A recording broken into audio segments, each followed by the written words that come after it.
No, because she. I mean, how many people should have yelled if she rather do that for the She's fraud. She used to use this building for people smuggling, and that's why she run.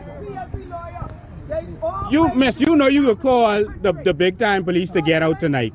Just go one time. You know you could call the big time police. You lock up. Yeah, he's saying go ahead because they can make a call to the station to get you out. But she don't even want to move. Look at her. She don't even want to move. She looking at him and she's saying no. She's saying no. They done pay off. They done pay off She's saying no. senior police in order to do this. Not the police on the scene. Senior police. To use a fraudulent document. Every police out here saw the document is fraudulent. Why y'all ever let that be investigated properly? Yeah, you don't have to answer nothing to him. Trying to get Bahamian people land for these foreigners to come in. That woman come here and thief this building. Try to thief this building. Been people smuggling in there. Can the Chinese and the Cubans from in the back. And they right here. Trying to make sure they're Trying to steal carried out. For what? Whatever money y'all done pay, you will lose that. This a bunch of crap, man. That's why she stayed over here. To make sure it happened. No, she stayed over here because she didn't want us to tell the police she was here.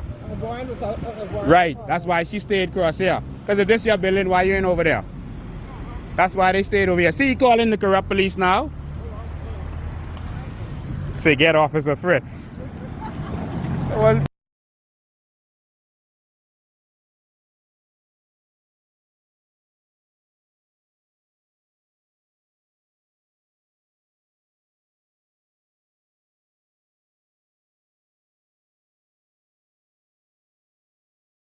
you know, that last line by Lincoln Bain says it all.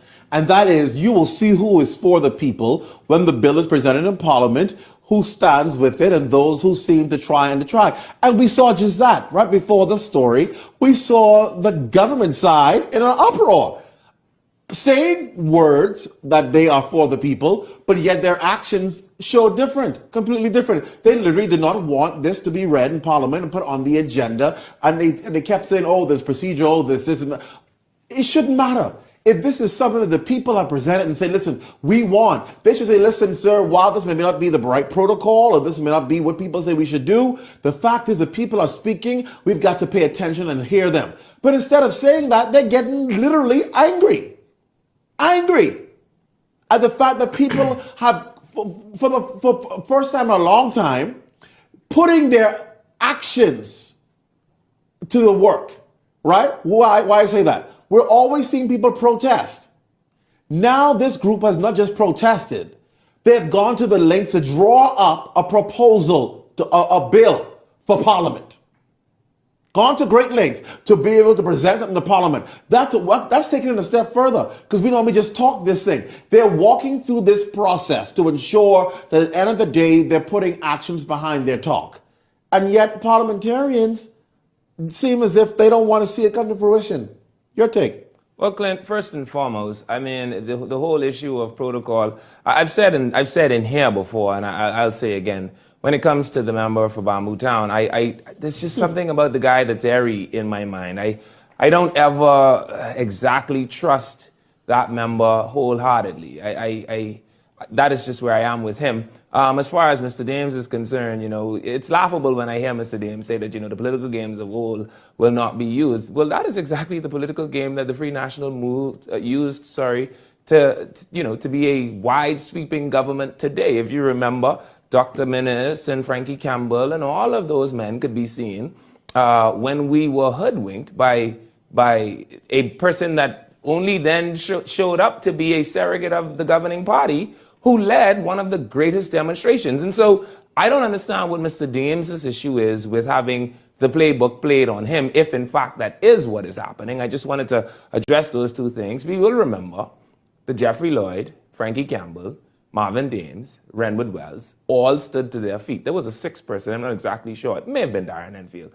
But what was also interesting to me is the government has a massive majority in the House, and many of the members that wear the red shirt never stood up in that parliament, which then makes me wonder, where are the minds of the other members that are not bound by this collective responsibility of cabinet, right?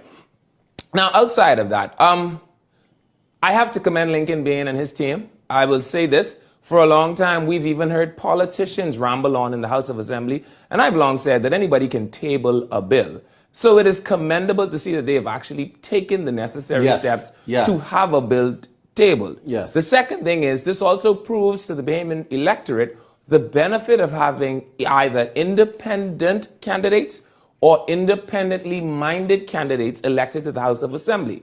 What it means is that you need people in the House of Assembly who can not all be saddled or whipped into line by the party's whip and by the party's agenda. And if something arises that member feels is in the best interest of the Commonwealth, then he or she ought to be able, in an independently minded way, to stand to his or her feet and say, here is what I would like to see on behalf of the Bahamian people. Yeah.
We're in government.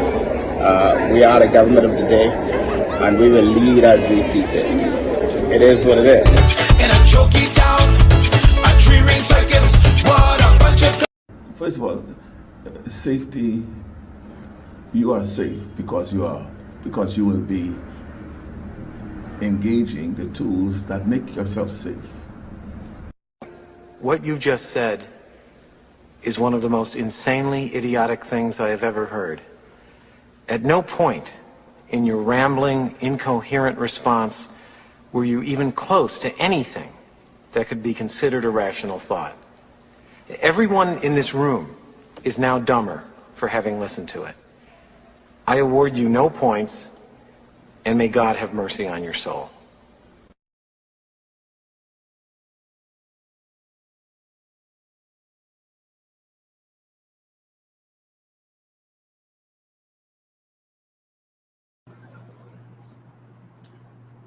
Good afternoon, everyone. Thank you for joining us. Today is February 24th, 2024, and I am Charlotte Green, National Chairman for the Coalition of Independents. Thank you for being here with me this afternoon. Mr. Lincoln Bain will be joining me after I would have made my announcements. So good afternoon and welcome once again. Good afternoon to our viewers across the Bahamas as well as abroad. Thank you for being here with me this afternoon. Ladies and gentlemen, I wanted to bring you a few updates and reminder about what is going on in the organization. For starters, we have our convention that is scheduled for April 13th, 2024. That's April 13th, 2024 at the Marriott Hotel Convention Center, West Bay Street.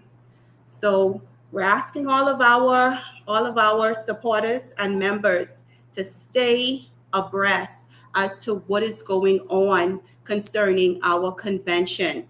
So the convention is set for April 13th, 2024 at the Marriott Convention Center, West Bay Street.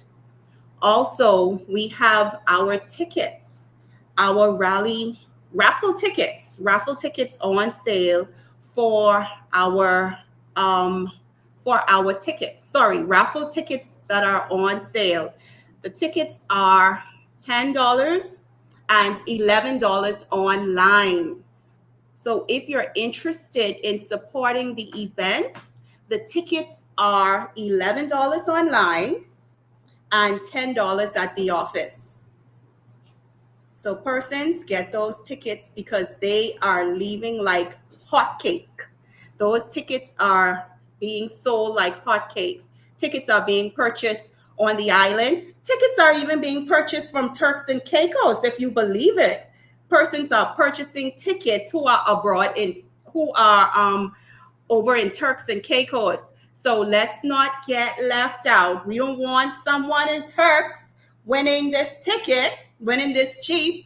So even though they are supporters over there, we want to see our people here as well as abroad. We have no problem with that, of course. We're all Bahamians winning this ticket. I only bought one book. I know others who have bought 3 and 4 books. So if you're interested in winning the Jeep, I advise you to come into the headquarters, or you can go online and purchase the tickets. Another update for us. This week, Thursday, we laid to rest one of our dear members. Well, she had just recently joined the organization. And let me tell you something, ladies and gentlemen, she was working. She was getting so many people converted over to the Coalition of Independence. She's was an avid supporter of this organization. And sadly, she passed on.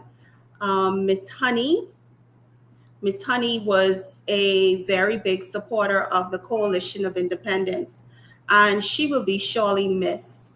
We attended her funeral on Thursday, and you can tell that she was loved tremendously by friends and family. She left a great legacy. Behind. So we would like to give condolences to her family once again. And we want you all to know that Honey was very, very much appreciated by the Coalition of Independence, this organization. She made this organization her party. She was a member of the Free National Movement, and she decided that it was a time for change. And she decided to convert to the Coalition of Independence because she believed in the message and she believed in the vision that the Coalition of Independence had to offer. So once again, condolences to the family of late Miss Honey, and our prayers are with you. So ladies and gentlemen, we are going to have a very, very powerful night. We are always here to be educated, to be informed, and to find out what is going on in our country. Also, I want everyone to know that after the convention, the Coalition of Independence is going to go in full gear as it relates to the building of our organization. We are going to continue with the opening of the branches on the Family Islands as well. And like we said, the doors are open. Persons who are interested in being a part of the organization, they can visit the website, sign up. You can also pay your membership online, or you can come into the headquarters, the Coalition of Independence headquarters on Pinewood Drive, Pinewood. You want to come on, you want to visit the website. The website is www.coalitionofindependence.com, where you can sign up. On the website, the Coalition of Independence website, you can also purchase the raffle tickets there as well. Persons who are interested in being a part of the branches, who are interested in being a part of the committees, you are welcome to walk into the office. We can sit down, have a conversation, and we can go from there. Also, with the convention, We are asking all of our members and our delegates, you are now receiving phone calls, so you know who you are, to make sure that your membership is up to date, that you go on the website and you see where you are as it relates to your membership. So we have something where you can go online and you can follow up with that. If you do not know how to use that site, you can always call the office at 804-4264. 804-4264. Okay? So ladies and gentlemen, another thing that I want to bring to your attention, as you are aware, we are faced with an upcoming election. We don't know exactly when this election will take place, but we do know that it is approaching, that it is right around the corner. And we want you to be a part of this historic moment, because we are going into a new Bahamas, and your vote matters, your vote counts. As a part of this country, as a Bahamian citizen, you have a civic duty. You have a civic duty to guide and direct this country in the way you want it to go. And there's an opportunity here. There's an opportunity presented for you to make that decision. We've been peddling back and forth for so long between two choices, which was not really a choice, especially if you had opportunity to vote for both parties. Well, here we are. We present ourselves. We present the visions. We present the plans. So, ladies and gentlemen, I implore you to go out and register if you have not yet registered. It is very important to be a part of that moment when it arrives. You do not want to be left out of the decision making and the way and the direction that our country needs to go in. As a Bahamian patriot, it is your duty, and it's the duty of to your country, to yourself, and to your children to register to vote. Be their voice, because they are not able to vote. So you are the voice of your children, and you are the voice of theirs. So take the time out one day, go get registered. If you do not know what you need to register, we will put the information out on the website for you, as well as the Coalition of Independence Facebook page, along with the Bahamian Evolution Facebook page. So ladies and gentlemen, once again, thank you for being here. Thank you for taking the time to, it would be a busy day. It's like I said, there are so many things that you can be doing, but you decided to be here with us today. So I'm going to bring Mr. Bean on, and he is going to wow us, because he does have a lot to say, as always. Thank you for taking the time.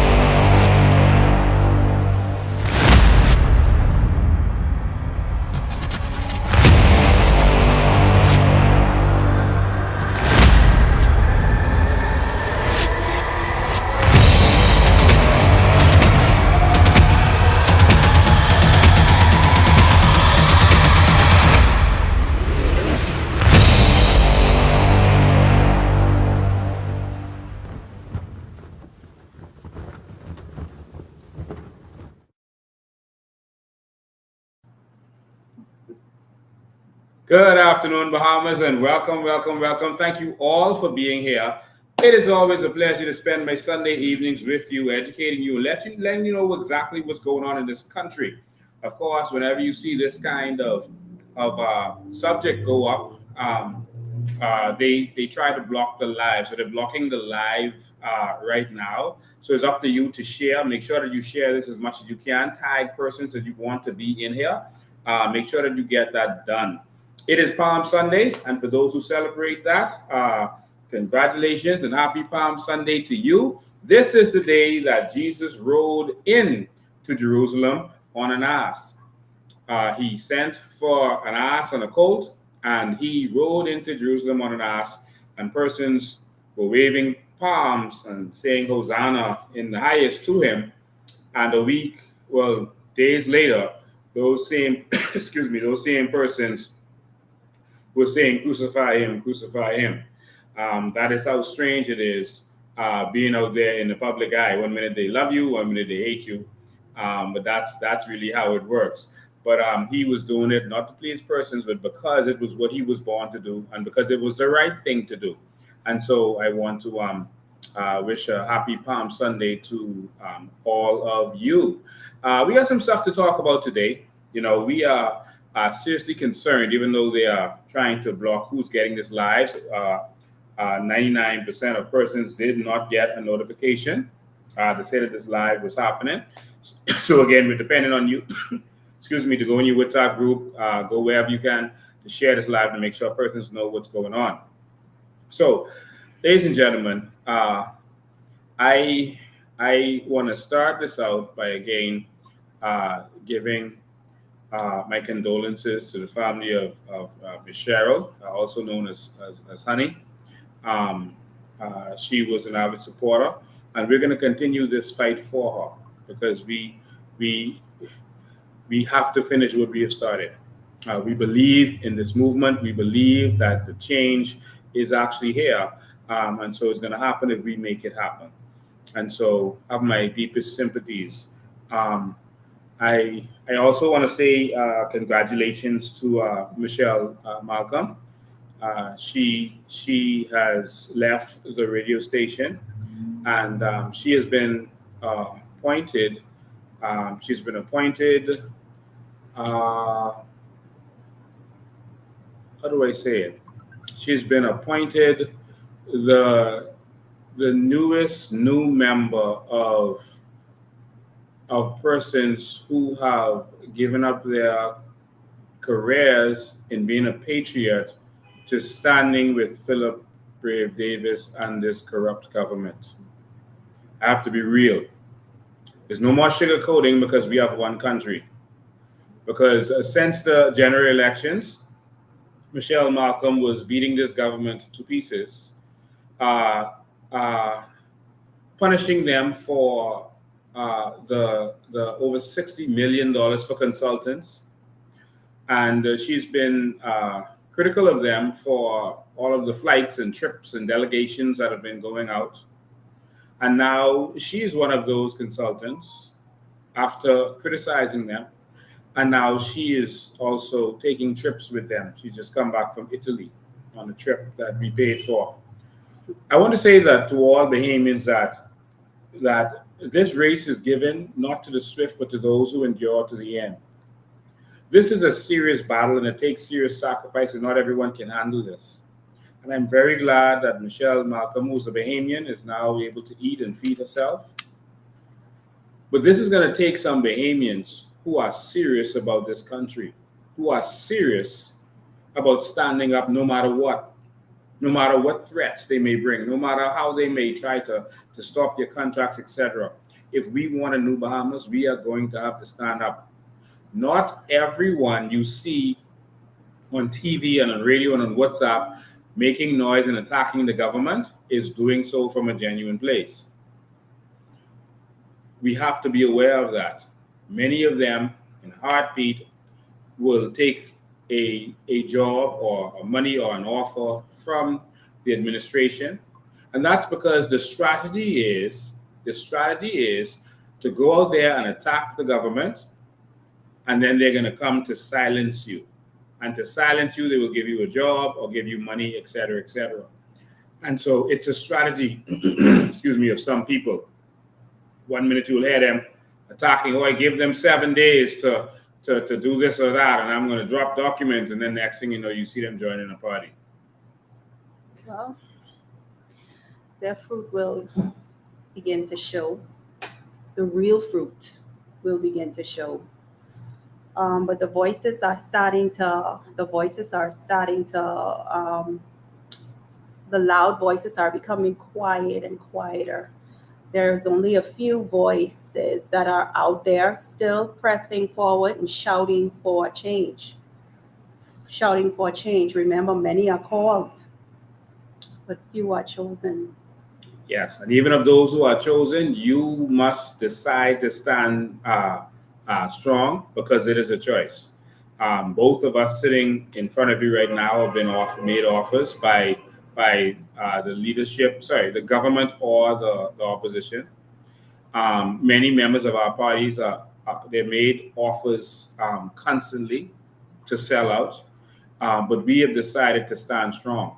And so just be aware of this. I want all of our followers to be aware of what's going on. So right now, they know we are calling for everyone to get together, to join together to make this happen. So they're going to send some Trojan horses to come and join up with us. And after they join up with us, speak with us, stand strong with us, after a few months, they're going to make some kick up and say, oh, I can't be in this party, such, linking this, linking that, and cause a kick up. So people say, you know what? See, they ain't serious. See, this one was in the party and he didn't see what happened and he gone. That's a strategy. It's an old political strategy. I'm preparing you for this now. So play back the sound bite when you see what happens. It's an open party, so we have to let anybody in. But just be prepared that we're going into a battle season. And a part of their strategy is to bring persons in, to pretend to be a part of what you're doing. Like sometimes you may see someone show up on WhatsApp and they start supporting the party, and then all of a sudden they say, oh, I'm not supporting that anymore. And then they say, see, that's a COI who left. The person was never a COI. It was just someone that they sent to make them to say stuff on WhatsApp to make themselves seem like a COI supporter, and then have them for no reason turn and then go and get paid. Just a little to piggyback on what you just said. You know, that was something that actually did happen, where we had persons who came into the WhatsApp group and pretended to fight on behalf of this organization, and as well as the Bahamian people, stating that their coalition. Person isn't even a member, hardly really a supporter, only in the WhatsApp group. The minute something went left that they didn't like, all of a sudden, hell and brimstone, stone rain down on this party. But here we are, we're still standing through it all from the day of our conception. We've been pushed back. We've been met with so much force, but we are still here standing. And my fellow Bahamians, we are not going anywhere, no matter what they say, no matter what they do. We are coming for our country. We're going to the new Bahamas. So I want you all to continue being encouraged. Don't listen to the naysayers. I mean, we give them attention when it's due, but let's focus on our country and what matters most, Bahamians. And again, I like to address when our followers have something that they see and they start sending me messages, asking me questions. I then bring it on the live so that a lot of people can hear my answer, so it could benefit a lot of people at one time instead of me answering one to hundreds of people. So a lot of people were sending me this video by Cassius Stewart saying that he was removed from Beyond the Headlines as a contributor there. And that it's the PLP going after him for standing up for the Bahamian people. And a lot of you, our followers, because this broadcast is for you, a lot of you have asked me what I feel about this, what I think about this, etc., etc. And I will say this, that Cassius Stewart had no sympathy or remorse or anything when I was removed as a contributor on Beyond the Headlines, which I was before elections and after elections, and when a deal was made by the owners and the government to remove me for no reason, and they replaced me with Cassius Stewart. And he was glad to be there, knowing what the situation was, that they removed me and put him there. And he went there, and instead of standing with the Bahamian people on many issues, he attacked the Bahamian people on a nightly basis. I don't understand how many people forget this. He would, anytime something came up with the COI, he would spend the time to attack us. Him and other contributors would use it to attack us. When we stood up for Bahamians at the office of the Prime Minister to make them put some things in place as we protested, he did not stand with the Bahamian people. Instead, he came on Beyond the Headlines and and ridiculed us and scoffed at us for daring to challenge the Philip Brave Davis administration by standing up for the Bahamian people to force them to stop flights to Haiti, to bring back our people from the embassy, and other things that we forced them to do. He was attacking us. All right, when these elderly women and men and others were attacked on Goodman's Bay for no reason, illegally, for which there's a lawsuit right now.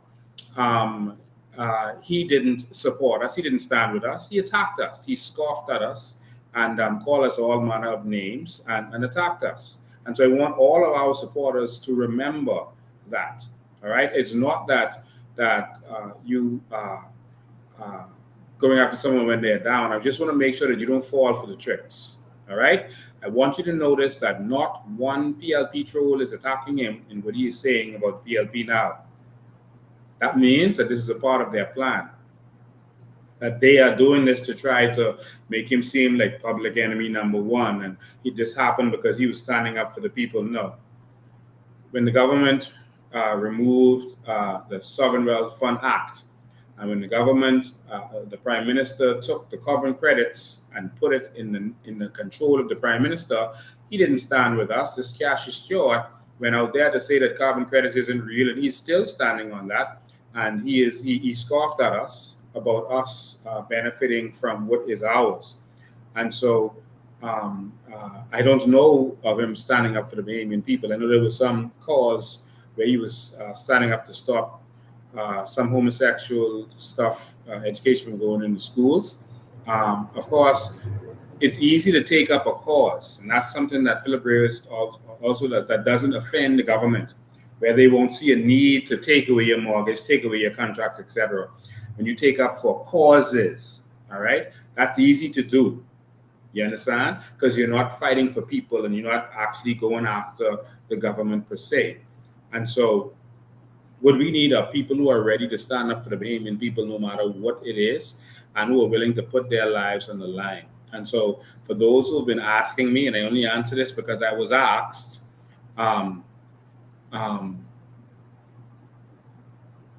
he knows how it goes because he got there because of how it goes.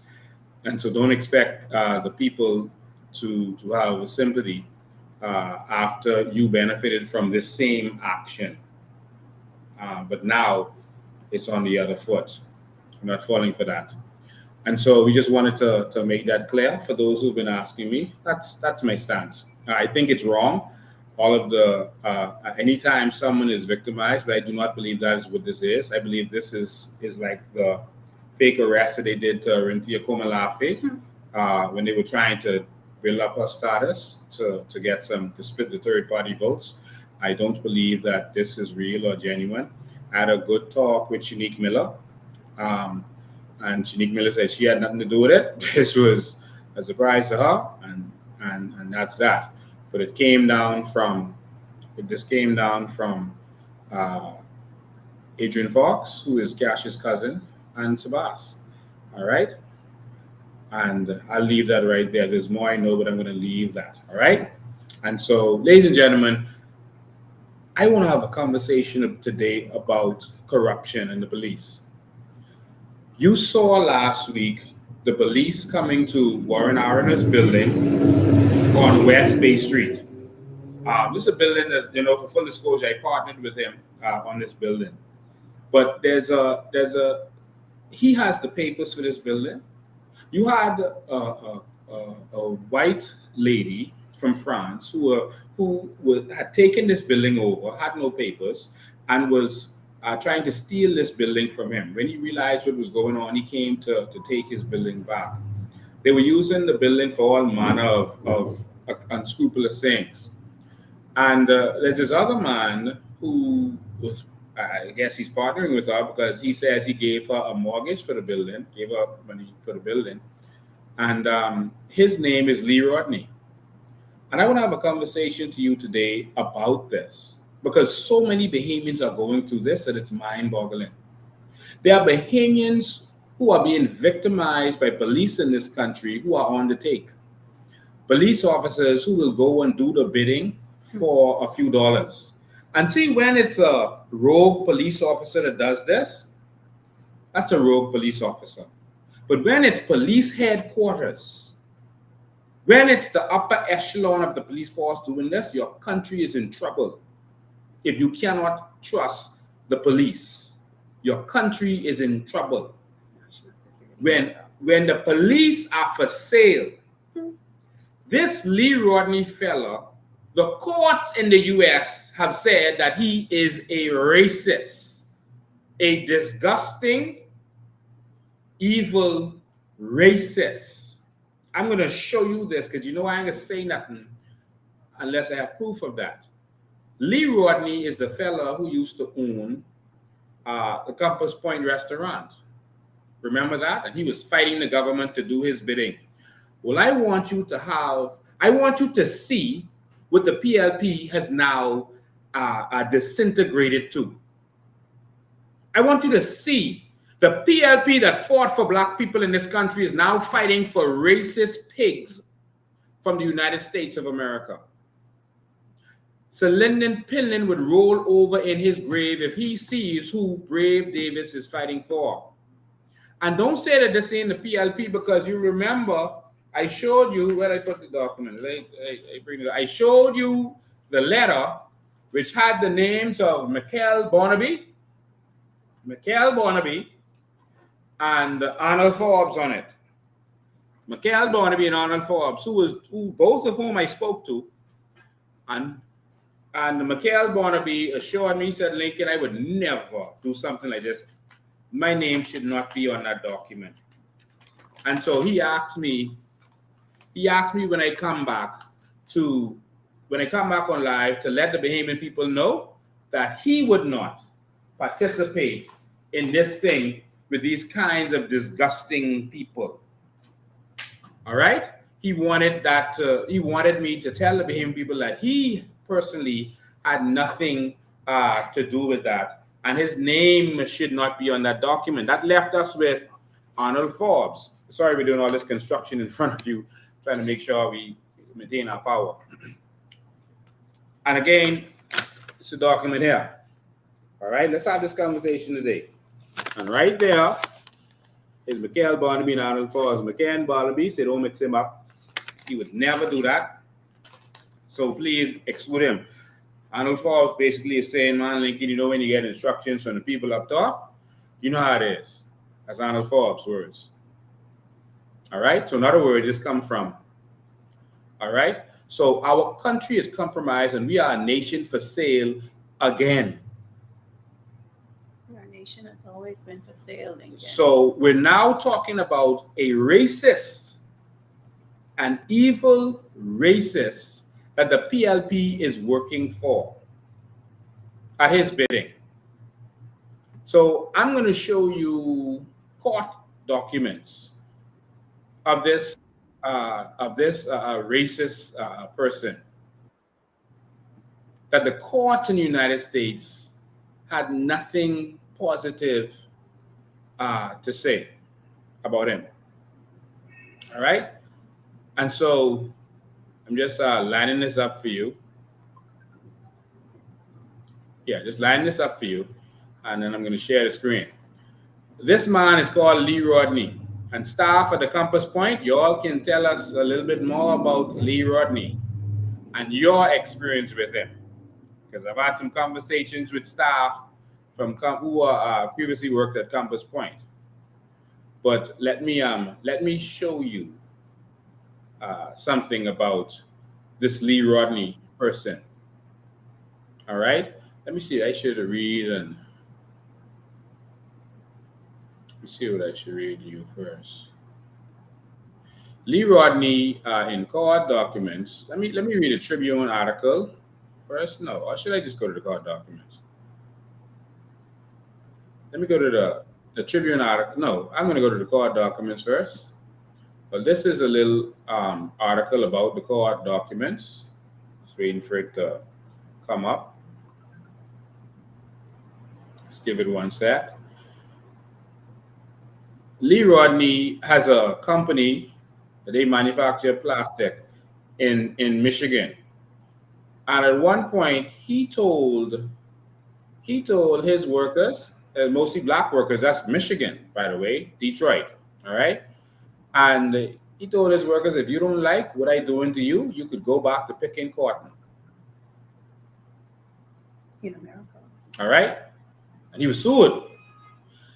Darrell Hall, a black warehouse worker for Detroit Forming Inc., that's Lee Rodney's company in the U.S., will have his day in court after the Michigan Court of Appeals reversed the lower court's ruling on his race discrimination case. Hall testified that company owner Lee Rodney told workers at a shift meeting that if they didn't like the way he ran the company, they could go back and pick cotton. That's what he said to black people. Watch, it gets worse. Hall also said Rodney once told his dog to sick him, saying the dog was trained to bite black men.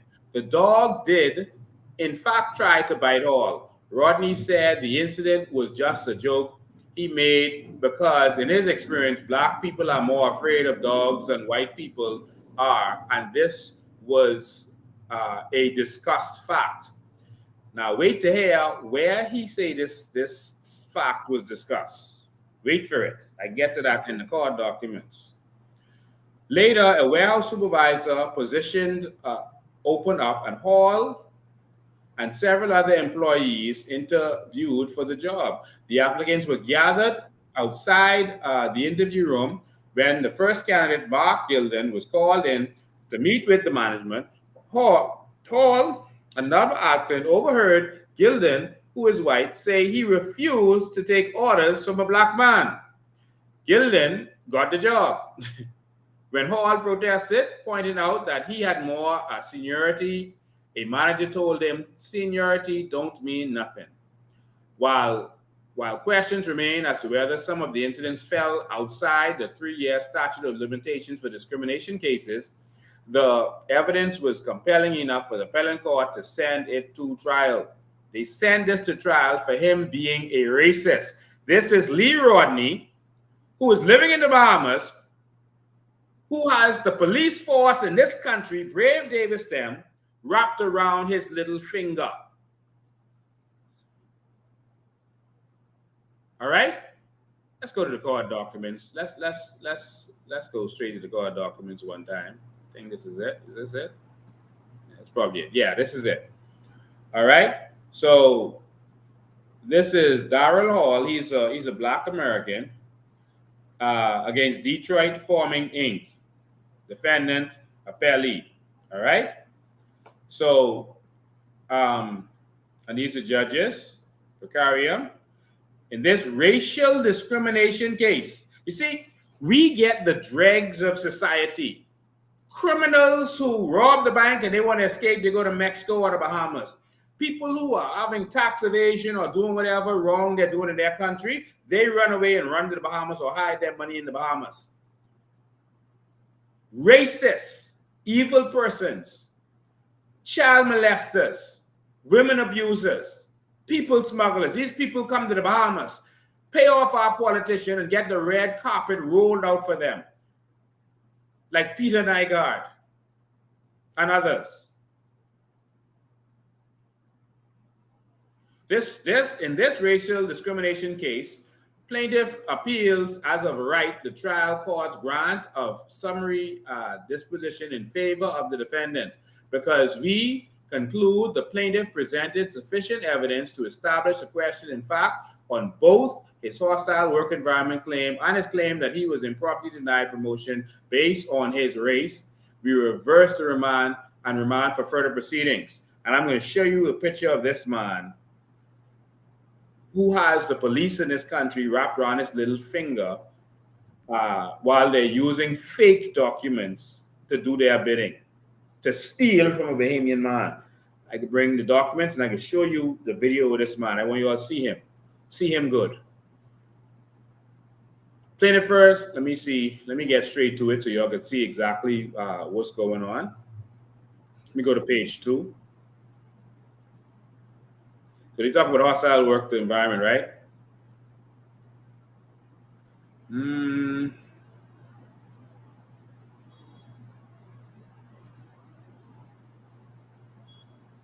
Okay. Okay, let's go down here.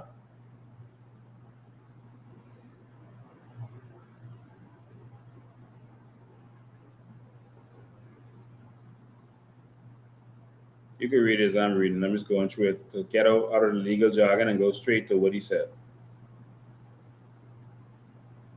Okay, I'll start from here. The plaintiff testified. I'm right here. If you can see this, if you're following. The plaintiff testified at his disposition that he attended a shift meeting in 2002 or 2003 where Lee Rodney, who is defendant's owner, defendant meaning the company, he owns the company, told employees that if they didn't like the way he ran the company, they could go back and pick cotton. Plaintiffs also testified about a dog incident which occurred in 2004. He said that he had just entered the office to make some copies. All right? And when I went in the front office, we went in the office to make copies.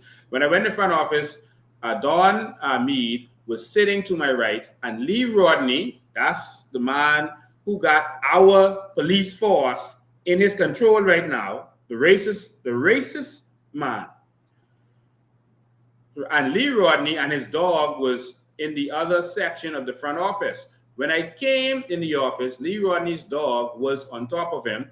He had a chain in his hand. Lee pointed at me and told his dog to sick me.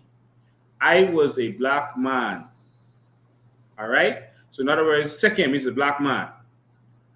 He said he trained black dogs to bite. He trained black dogs to bite black men. When I went into another section of the office, the dog came and tried to bite me. This the man that the police was out there trying to take this building from a black family with false documents. And I can show you the documents too. With false documents. A man who, this is the court case, who they said trained his dogs to bite black men and had his dog to attack. All right? Page is this. I missed something. I want to make sure I get. Anyway, I'll just keep going. All right? Rodney testified that he made the statement as a joke. Of course, when you come to court, you can say, "Yeah, I was joking." But you sick your dog on the man. Is that a joke? In response to plaintiff's reaction to seeing the dog, he further testified that it was his experience that black people, you all listen carefully, it was his experience that black people are more afraid of dogs than white people. And that was a discussed fact amongst people at his home in the Bahamas. Jesus. Now, which one of y'all workers at Compass Point? Or which one of y'all police officers who clearly are part of his Tantan Makut because he paying y'all to do his dirt? And I can let y'all see all those corrupt police officers who came out to do his dirt for this racist pig. He said black people are more of, he said it was his experience. And he could only get his experience in the Bahamas if he probably sick some dogs on some of y'all. Who in the Bahamas discussing this with him? Black people are more afraid of dogs than white people. And that was a discussed fact among people in his home in the Bahamas. This, according to Rodney, his remarks was merely a joking reference to the plaintiff's unreasonable reaction to seeing the dog. However, so jokingly, if you have a big dog in an office and someone walk in their office, their workplace, and see the big dog, and they probably are startled, you're gonna say, "Get him, he's a black man. Go bite him," and then let the dog chase him into a corner. This is the man who Assistant Commissioner of Police Thompson, who we now consider because of his actions a corrupt police officer, is working for, who came out there and worked on his behalf. This is who Arnold Forbes and Philip Brave Davis and the PLP are working for.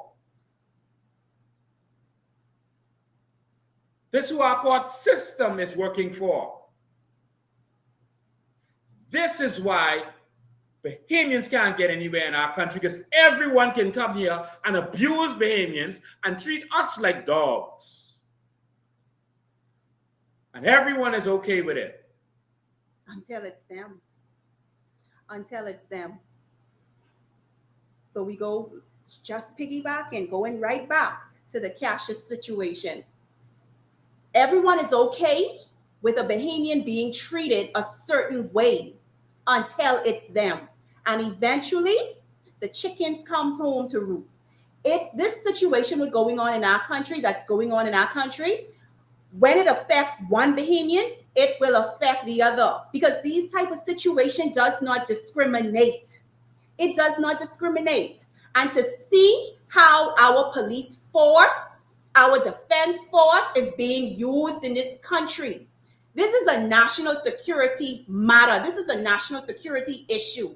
If we cannot trust our police officers, we are doomed in this country. We are doomed to watch and to witness, to hear the police officers, defense force officers go into a home that they know they were not supposed to go in, with children and senior citizens kicking down the door, destroying furniture.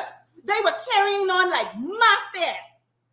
Police was even out there smoking weed while they were holding guns, loaded firearms.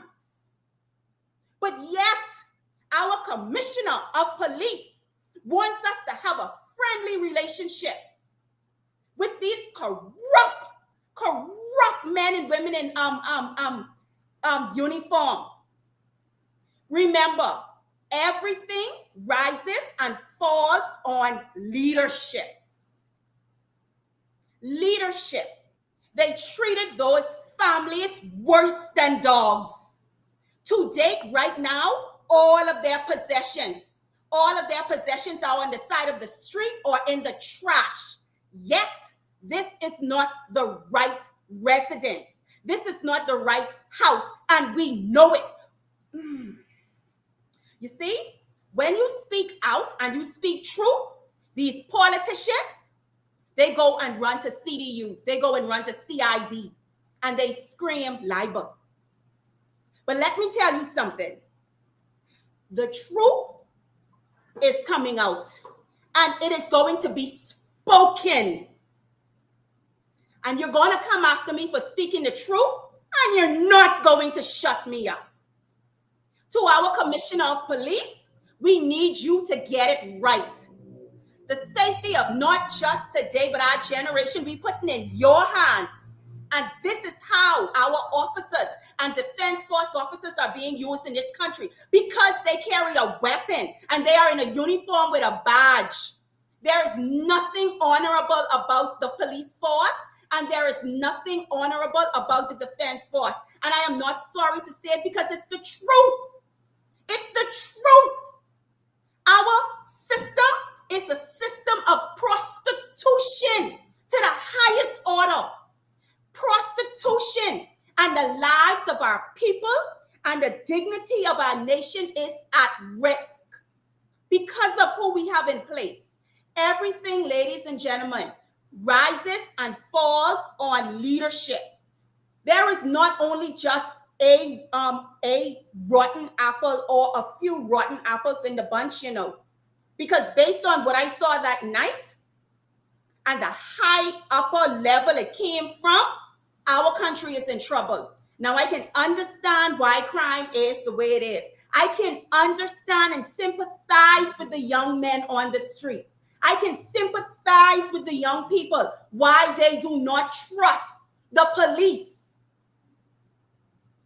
And it's a crying shame.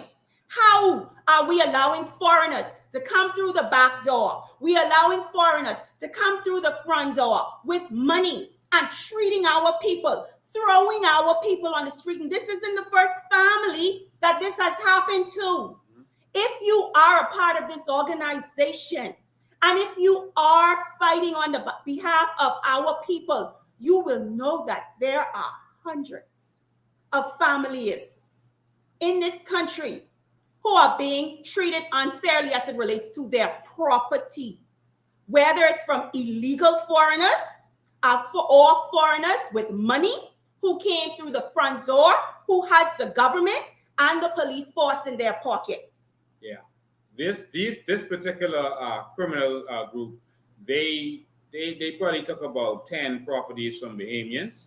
But there's another crew that took 30 to 40 Bahamians. They're German in origin. They were also working directly with Philip Grave Davis. They're German in origin. And one of them, when he realized what was going on, he was an investor. He came to me and he said, Mr. Bain, I have pulled out from those people. There's too much skullduggery going on. And he said that the problem in your country is not your people, it is your leadership. He said his partner is partnering with the leadership of this country. Yep. To a family member of the leader. All right. And he said he saw so much corruption since he's been here. He is pulled out. He saw me in a food store, and he came to me and he said, Lincoln, I was there at first when they were doing this. He said, I legitimately thought that because there's another property that I was fighting for, helping persons fight for, and he was there, and he said he legitimately thought that it was real, but he realized that they have fake documents and that they have lawyers and politicians working with them. And he said what they do is they get the police to just bully the persons. He said he saw it happen to, and I got this on video. They saw it happen to 30 Bahamians in this country, in the Western District. And this will never make news. And they took properties from 30 Bahamians because they know that once they pay off the police to get them to kick you out, then the police will tell you got to go to court to get any justice. And they know that most black people don't have the capital to fight the wealthy in court. It is so and so that's what they've been doing. And then they're putting these buildings, these houses, these apartments, whatever it is, on Airbnb.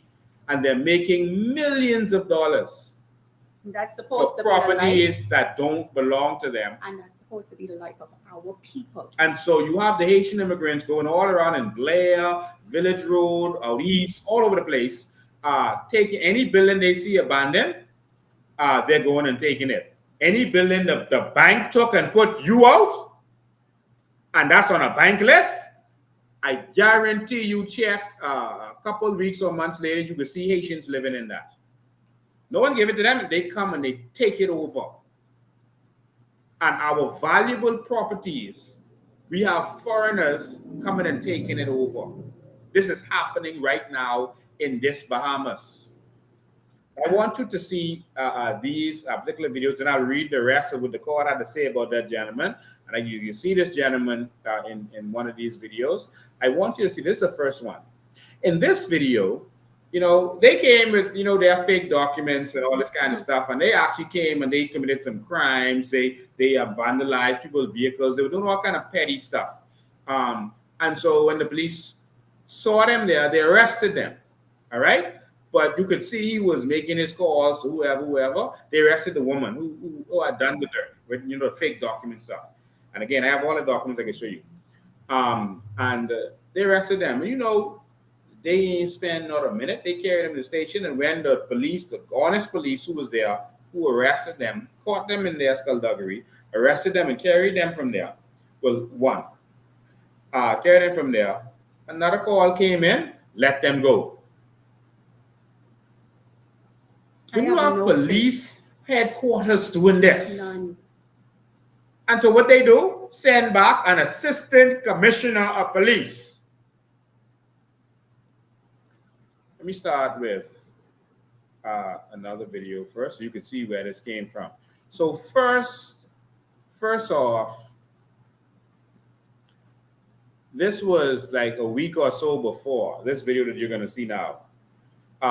And it had happened before, because the week before that, they had brought Inspector Carroll, that's the white police officer. And when he saw the papers, he said, no. He told the white woman them, he said that this is the wrong building. I cannot serve or enforce nothing because this is the wrong building. All right. And before him, the same thing happened with someone else, and it was Inspector Carroll. Pierre came. All right. That's Chief Superintendent Pierre. He came with a bailiff. And the bailiff was being shady, which shows me that the bailiff had to be complicit. The bailiff showed me the documents. When I tell him to read the document, he folded up. He didn't want me to read it. He didn't want me to look at it. And so I got a little passionate in this video, so please forgive me. But I hate to see Bahamians being abused like this. And maybe I might be like Moses, who had to kill the overseer who touched one of his people. So I'm going to get passionate in this, but please forgive me. The passion God put inside me is to fight for the Bahamian people. So please excuse me. But watch this.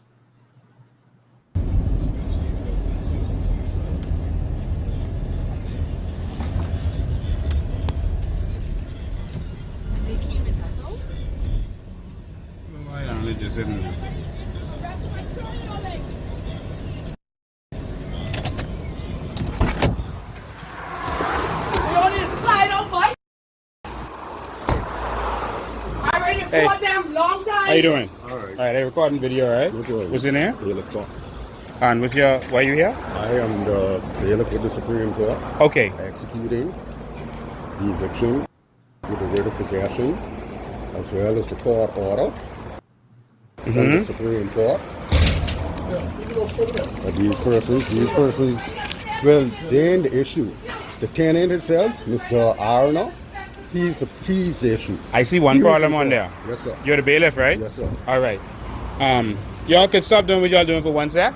So, we have a court order. Right. No. Hold on. Let's look at the court order. Right. All right. So, again, the court order, I noticed you put it away because I said, look at it. No, I ain't looking at it. Notice. My thing is, the court order. Video. I'm not putting No, that on but video. the court order says for the Beach Cliffs building. This is not Beach Cliffs. And so if y'all in this building, call the police. Call the Cable Beach Police Station. Cable Beach Police Station has already investigated that. So did the Airport Police Station investigate. Cinnamon. So this video, right? I looked at the papers just now. All right. The paper says Beach Cliffs, the building on West Bay Street known as Beach Cliffs. That is the brown building down there. That was already brought up in court. The surveyor was already here. Aaron, I have the map. All right? This is not Beach Cliff. This fraudulent woman who was doing people smuggling in Aaron building brought the papers for that building because that's what Lee Rodney lives in. So he brought the papers for that building. Officer, look at the papers. It says Beach Cliffs. This is not Beach Cliff. This is Indigo. When I tell him to look at it, he closed it because he know I realized that it's a scam. Cable Beach already investigate this. Carroll investigate this. And the financial fraud section investigated this. All right? And that's why, police come in from there. All right? It says, officer, you in charge?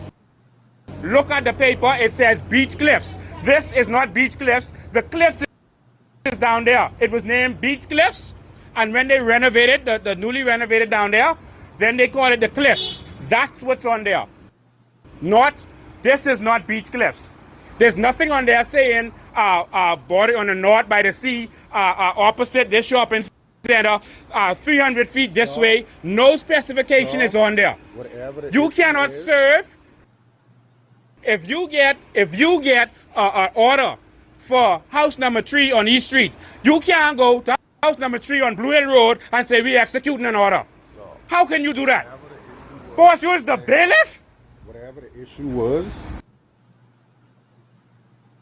And the order you have says Beach Cliffs. You see Beach Cliffs anywhere on here? You see a house number anywhere on that? Beach.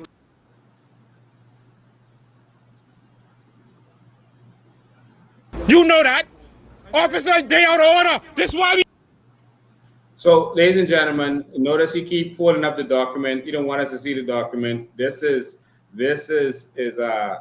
We demanded that he let the police officer look at the document at this point, and of course that's not what he wanted to do. But we forced him to let the police look at it, and they did in Haitian village. They couldn't evict them because their names was in there.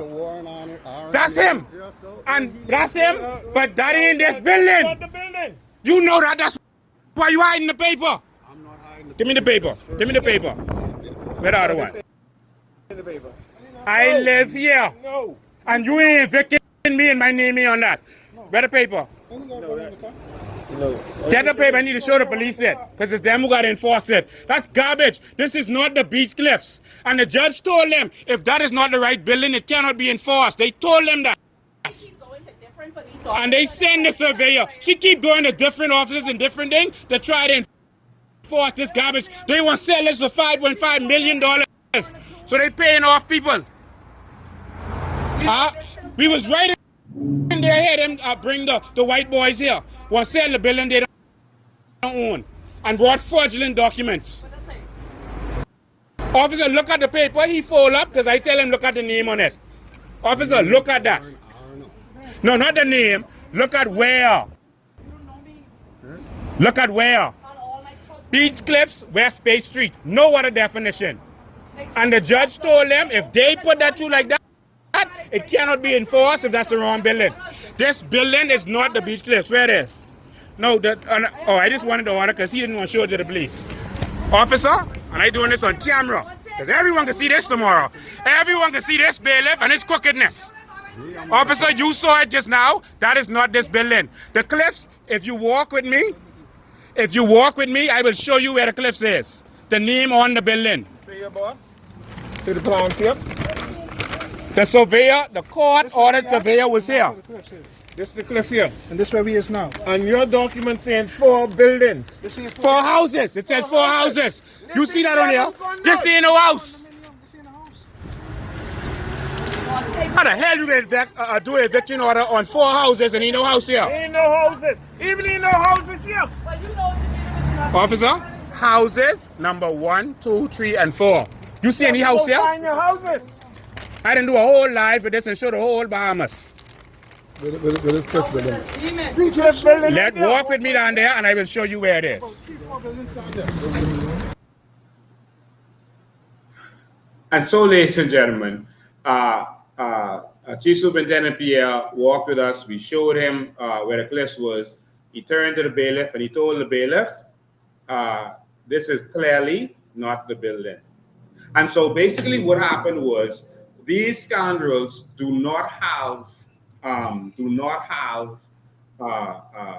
paperwork for this building. So they took paperwork from another building to try to pass it off as this building. That's what appears to be going on. And the only reason I'm talking about this is because the police came there and did such a blatant act publicly in front of everybody and tried to bring embarrassment. There was also a situation where they actually had a news story, an on-news story, where they put a fake story out there, said that Arno was squatting and I was squatting. And the reporter said in the story that she spoke to the police and the police told her that was not true, that is totally false. Yet she still put the story because obviously they were paid to put that story out there to bring embarrassment. Which story? Which That was our news. They need to be sued. That was our news. They need to be sued. Lincoln, these agencies in this country, these particular system, these agencies need to be sued. They need to be called out. They need to be dragged and they need to be embarrassed because what they're doing to people, these are people, human beings, Bahamians who live in this country. Bahamians are not foreigners. And the way this system is treating the people, the voting, tax-paying populace in this country is unacceptable. And I am calling on Bahamians for y'all to stand up because one, if something affects one, especially as it relates to the system, it affects us all. Because this type of treatment, like I said, there is no discrimination. All right, let's keep going. All right, so watch this other video. So that was before. They were trying to find this scoundrel after that. And the police came and they found her. And she was arrested, but she wasn't even touched. Watch this one. Yeah, she ran my car. That's attempted murder. And threatened to kill her. For nothing. No, because she. How many people should have yelled? So she rather than do that for the She's fraud. She used to use this building for people smuggling. And that's why she run. You, miss, you know you could call the big time police to get out tonight. Just go one time. You know you call the big time police. You lock up. Yeah, he's saying go ahead because they can make a call to the station to get you out. In the background is Lee Rodney. When the police came to lock the lady up, they didn't pay off. They didn't pay off senior police in order to do this. Not the police on the scene. Senior police to use a fraudulent document. Every police out here saw the document is fraudulent. Why y'all haven't let that be investigated properly? Yeah, you don't have to answer nothing to him. This country needs real leaders. But see, we come in this country and they get the wrong idea and message. That woman come here and thief this building. Try to thief this building. When people smuggling in there, can the Chinese and the Cubans swim in the back. And they right here. Trying to make sure it's trying to steal carried out. For what? Whatever money y'all done pay, you lose that. That's a bunch of crap, man. That's why she stayed over here. To make sure it happened. No, she stayed over here. And so, like you heard the attorney saying, whatever money you all done pay off to the senior police or to the politician who giving the senior police instruction, you can lose that. Because there was no way that anyone could fathom that anyone could come in the Bahamas, bring fake documents and get away with that. That is impossible. Several sets of police went there because every time a group of police turned her away, she would just grab a next set the next week who don't know what's going on and grab a next set until they went to police headquarters this time, or they went to their politician, but they got Arnold Forbes and them involved and changed the game. I mean, corruption is going crazy. And so afterwards, I'm going to show you this last video on that. The police team came and they were there with the provost marshal, who based on this, I mean, they have to be corrupt. They can't say they're corrupt, but it has to be. Whose instructions are they following? And they know it's for the wrong building, but they say, okay, go to court and straighten it out. And my thing was, it's not for Arana to straighten that out. That's for y'all. Y'all have to find the right building. Y'all don't have no papers for this building. That's why y'all can't get an order for this building. You're getting an order for another building. And how could you see that as an officer of the court, as a police officer, and then come and enforce that? So the other superintendent who was there, who came at that point, he looked at it and he said, oh yeah, this is clearly the wrong building. This is not the Cliffs, this ain't Beach Cliffs, this is Indigo. And so he called headquarters. I was standing right there. He called police headquarters and they told him, yeah, we know it's the wrong building. Still do it. That's instructions. Just still do it. When this kind of thing is happening in the Bahamas, we don't have a Bahamas. That's it. We don't have a country. That's it. There is no democracy. You cannot tell your citizens to obey the law if the law isn't obey the law. The rule of law is not for the people. It's for the people who are governing. It tells them that the law rules, not the police, not the prime minister, not the minister.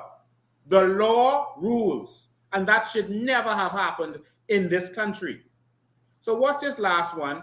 When another superintendent didn't go along with what they said, they sent an assistant commissioner of police, someone from headquarters. They sent an assistant commissioner of police who basically, as far as he's concerned, listen, man, I don't care. I don't care what you say.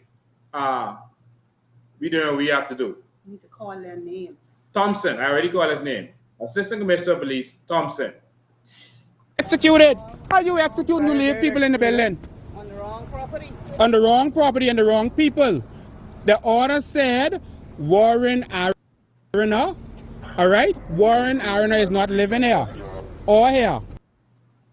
All right? And this is not the cliffs. You want to walk with me to the cliffs? Huh? No, because this is a corrupt deal where he paid off somebody in headquarters. And it ain't fire, you know.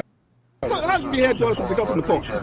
It didn't. The order from the courts is not this building. Come on, man. It's not this building. Why are we embarrassing ourselves like this? This is why crime in this country, the police can't solve something simple like this. If the documents say the cliffs and the cliffs down there, how you could come and evict people from here? And the people who you evicting name it on the document. And the people who live in All that building right over there. Why if they go Huh? on that? So if they're going over there, you can know the order has to be legal. All right? And it's clearly a payoff. Because every other police team would have been here. This is a corrupt police officer. Let me see. Oh, you got a smile? Yeah. This is the man who... Ladies and gentlemen, that is Lee Rodney. That is the racist gentleman who the courts in America call a despicable person, basically is what they were describing him as, a racist who told his workers if they don't like what he doing, his black workers, if they don't like what he doing, they could go back to picking cotton. That's what he said to them. And then one black worker, he sicked his dog at him, said he trained his dog to bite black people. In court, this is in court documents on this man. And this who Philip Brave Davis and the PLP is working for. Listen, Pindling would roll over in his grave if they see how Brave Davis is selling out to these white racists. I don't have a problem if it's a white person you assistant being in this country, you know. They are selling out our country to the dregs of society. This is him. As the police wrapped around his finger. So he stood there and bragged about how he had the police wrapped around his finger and paid off. He stood there and showed his racist remarks at our police, the same police. Said all kind of negative things about them. The same police he bring there. And the reason he was saying it, Lincoln, because his expectation was for those officers to arrest the persons who are actually in the building. So by what he was saying, the officers were not following instructions. They were not following his instructions. He was expecting on persons to be arrested. And he also said that the whole police station needs to be shut down because they were not following instructions. All of them need to be fired because they wouldn't follow his instructions. This is so embarrassing. When I say this is embarrassing, these are men and women who are supposed to be looked at and standing in honor. We have to be honest with ourselves in this country if we want to see change. There is no honor. And then persons are saying, we must respect the prime minister. I respect the seat. I respect the office and what it should represent. It should represent the people of this country. But the person that is sitting in that seat that is supposed to be representing the entire Commonwealth of the Bahamas is representing foreigners and special interests. Now, what is a regular citizen supposed to, how is a regular citizen supposed to go about respecting such a person? My sympathy only is to the Bahamian people. Our leadership are held on an entire different platform. And they should know better. When you know better, you do better. To bring fraudulent documents to be enforced. I still I say, if y'all come here, bro, act within the law. All I asking you to do is act within the law. act within the law.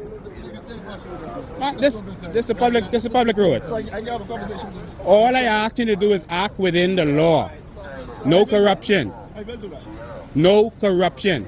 All right? The provost marshal left people in that. All they do is change couple locks. Which one of your people cut the lock off the door? My people? Yeah, so how do the lock get cut off the door? The people living in here have nothing to do with me. They've been living here for many, many years. How do the lock get cut off the door? All right? I don't know. This is the first time I've been here. All right? This is the first time I've been here. But what you mean why the lock cut off the door? If the... That's a court part. In this part, the officers were asking how was the lock cut off the door.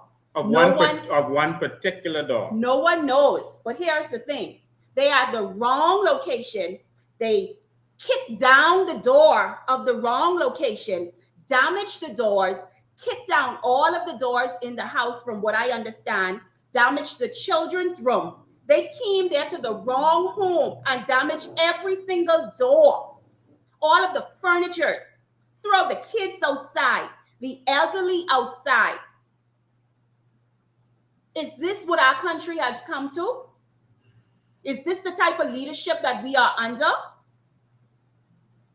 Wow.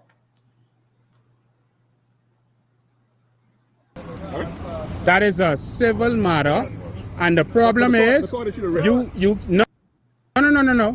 The court issued a writ specifically for the cliffs. What you are doing is illegal. We don't dispute. I'm not trying to adjudicate matters in the street, right? No, you just want to break the law because this man then say he didn't pay off persons. We were standing over there with him. All right? I was standing over there with him and the lawyers. I'm sorry, man. I just want to come keep you all company. No, I want to talk to him in private. All right. Talk to him in private. Yeah, but it's a public place, man. I in the road. It's the street. It's the public street, man. I mean, I won't stress you all out, but.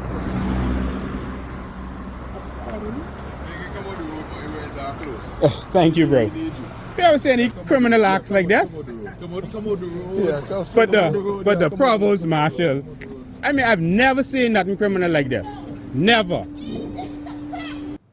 So that's some of the police officers. All the police officers there weren't corrupt. That's some of the police officers there asking me to come on the road because the country needs me. So all of the police did not agree to what was going on, and they sent an assistant commissioner of police from headquarters in order to carry out this illegal act. And as you can see in this freeze frame, that's Inspector Carroll in the thing. I'm looking perplexed. He seemed to be very disturbed on this day, to be honest with you, because they were doing this. You know, he had already went through this with that woman and told her that this ain't the building, this can't happen. And he wasn't taking no part of it. So for this to come back and to see some other corrupt police officer do something different, as you can see, even Carroll, when he wasn't saying a word, was very disturbed at what was going on, you know. Lincoln, it was so hard for me to control my emotions. I witnessed as children and a teenage young girl was being put out of their living accommodations, knowing that the location was the wrong address. They were crying. These are our children, our Bahamian children, our Bahamian citizen. If I was angry, yes, I was angry, and I will continue to be an angry woman for my country until our country is restored. I will continue fighting for this country. The senior, the husband and the wife, the two elderly couple, I think one is a pastor. Yes. They had to sleep in the parking lot in Wendy's. And you expect me not to be angry one day if we live long enough? One day, Bahamians, if you live long enough, if we live long enough, we too will see old age. And if we don't fight for our country now, we will be treated 10 times worse than what they are treating our elderly people. Our force needs to be cleaned. Our government needs to be cleaned because clearly this country is ran on corruption. But the man could be heard bragging that he paid off the politicians and the police. The racist dog. For some of you who've just tuned in, we read court documents to show who this man was, and that this the court documents here that showed exactly the disgusting way he treated staff in the United States of America, telling them that if they don't like how he treated them, they go back to picking cotton. He sicked his dog on a gentleman, saying he trained his black dogs to bite black men, and had his dog go after one of his staff. Says Rod, he testified after that when he go in the court and I in trouble. So he said, "Man, I was joking. I put the dog on him. I was joking with the dog thing. You don't joke with people's lives like that." And so here, he further testified that it was his experience that black people are more afraid of dogs than white people, and that this was a discussed fact amongst people at his home in the Bahamas. Thus, according to Rodney, his remark was merely a joking reference to plaintiff's unreasonable reaction to seeing the dog. Unreasonable. However, based on this incident and Rodney's this is what the court is saying now. However, based on Rodney's incident and Rodney's testimony concerning his beliefs about black people, a reasonable jury could conclude that Rodney deliberately acted with the intent to humiliate and intimidate the plaintiff. Further, a reasonable jury could conclude that this incident, in conjunction with picking cotton reference, is indicative of Rodney's general attitude towards black people, with black employees, and how he treated them. This how this man was treating black people in America, and he come here treating black people worse and got the black police, the black prime minister, the black commissioner of police, the black courts doing his bidding.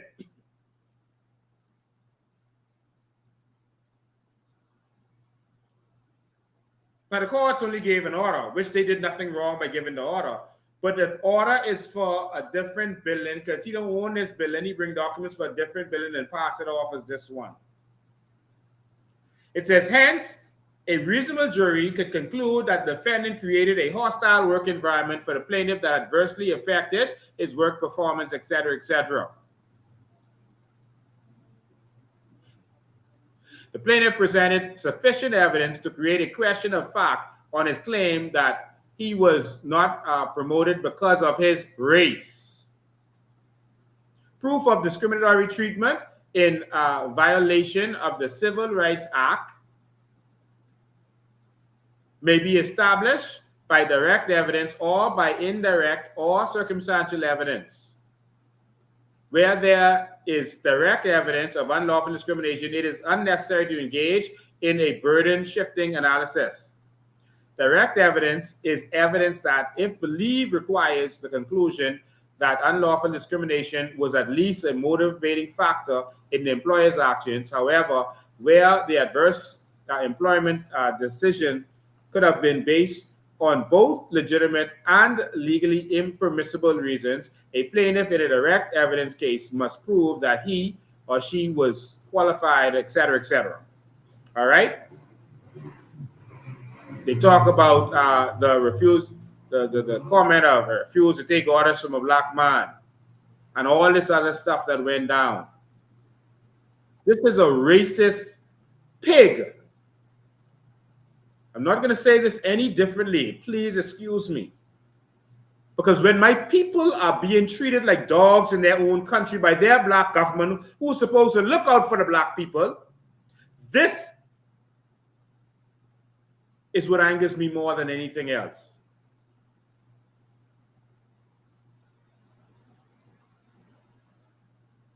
This is beyond reprehensible.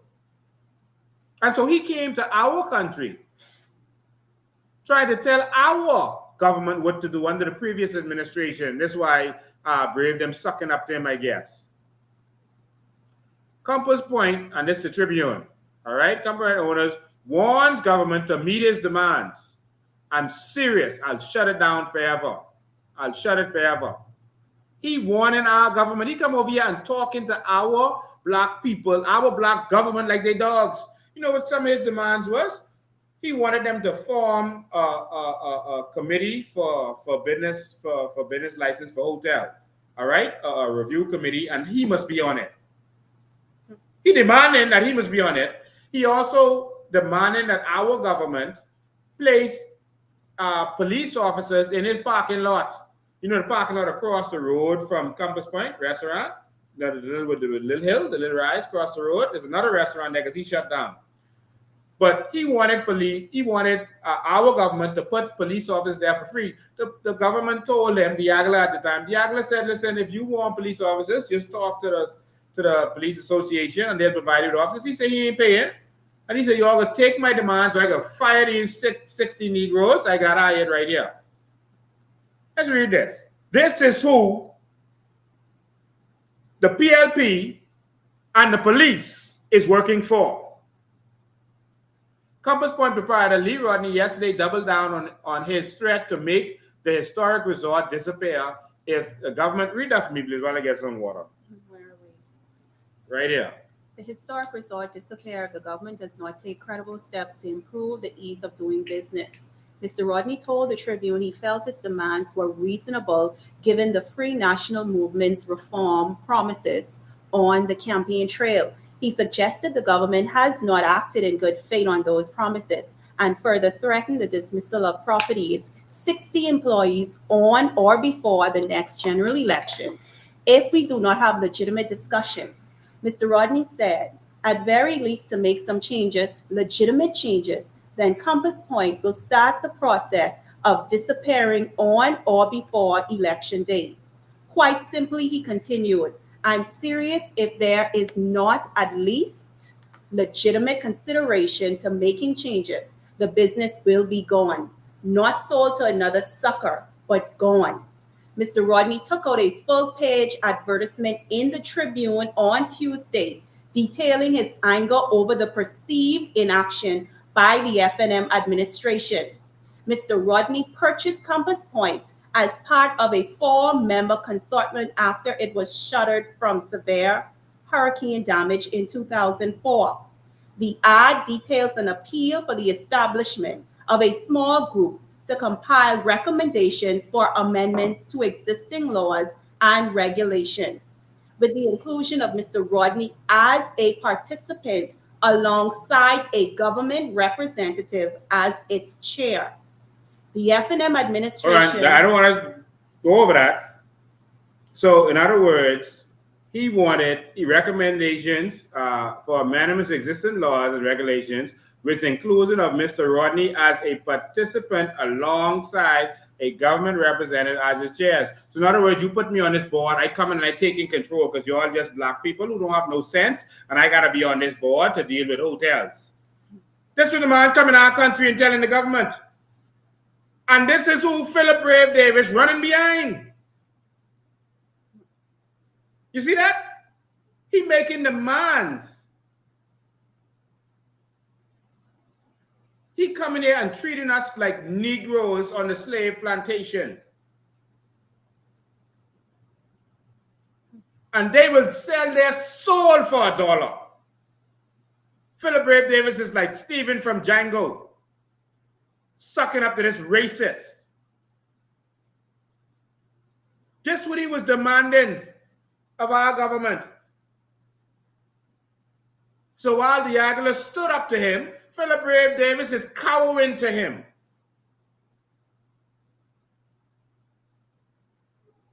Keep reading. The FNM administration promised voters that it would be the leaders that made all changes possible to make it easy to run a business in the Bahamas. The Compass Point owner believed that promise, the advertisement said. For the 2 years the FNM has been in power, the Compass Point owner has made what he thinks is a simple request. It continued, if the leadership of this country resorts to publicly distorting this request into derogatory statements, the owner of CP will not respond. The CP owner, Compass Point, is not interested in making this a public spectacle. He is not running for office. He simply wants to make some positive changes that will benefit everyone in the Bahamas. So the positive changes is you form this hotel body and you put Rodney on it. Lee Rodney. Rodney's his last name. You put Lee Rodney on it, and that's the positive change. He must be in charge. He must come to this country and be in charge. And if you don't do that, he can take action. Keep reading right there. Yesterday, Mr. Rodney told the Tribune he explained his motivation for the potential shuttering with the staff 3 weeks ago. There's a lot of improvement that can be done, Mr. Rodney continued, with how regulations can be done. The resort and its restaurant gained notoriety through the Compass Point Recording Studios, which has hosted such talents as Lenny Kravitz, Celine Dion, Bob Marley, the Rolling Stones, and Jimmy Buffett. Now, do you think Bob Marley would condone of this nonsense? Bob Marley would never go near the Compass Point with a racist like Lee Rodney owning that, treating Bahamians the way he is and treating American black people the way he has treated them. Mr. Rodney is the president of Detroit Forming Inc., a family-owned business that designs and manufactures rigid plastic packaging. He told Tribune businesses shortly after acquiring the Compass Point property in 2006 that he had been visiting the Bahamas for 20 to 30 years, visiting once a year since the 1970s. Mr. Rodney was accused of racial discrimination nearly 2 decades ago by a black warehouse worker at the Detroit-based factory.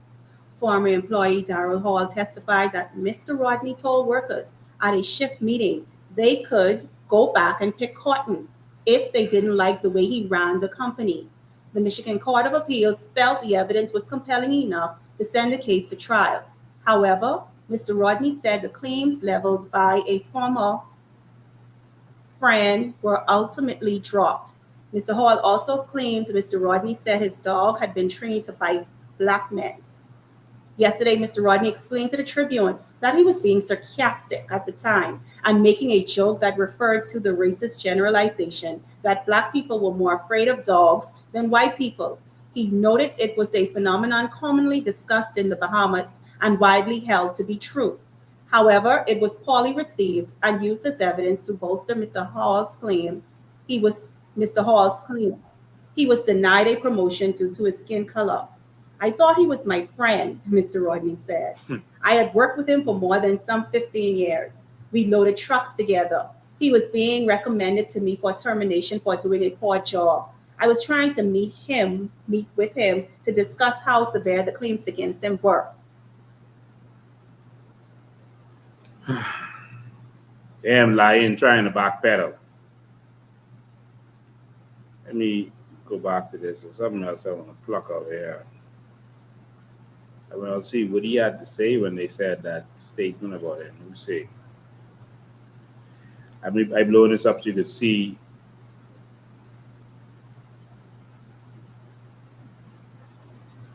Right here. When they confronted Rodney about the racist remark, this is what Rodney had to say. He said, well, I have, if this is a racist remark, I'll stand by it in court. I have been observant that some black people, more so than white people, are more afraid of dogs. I have a home in the Bahamas, and it's stated, it's discussed as fact there. So in other words, y'all, Bahamians, y'all is entertain this stuff. He said if it's racist remark, then so be it. He'll stand by that. He doubled down on his racist remark. That's how sick this man is. That's how sick he is. You see how much more I could get in. I want to show you all a couple of documents. All right, I'm going to show you a couple of documents. So this document, the document that was presented clearly was not the documents for the buildings in question. All right, I'm going to show you all some documents. I hope you all can see this good. This right here, wait till it comes on so I can see if y'all can see it good. Otherwise, I'll screen share it so you can see it properly. All right, let me see how that look on the screen. Well, I think I better screen share it. Yeah, you can't see that really too good. I want to make sure you all see this good, all right? So, hold on. Make sure you all can see this good. Just,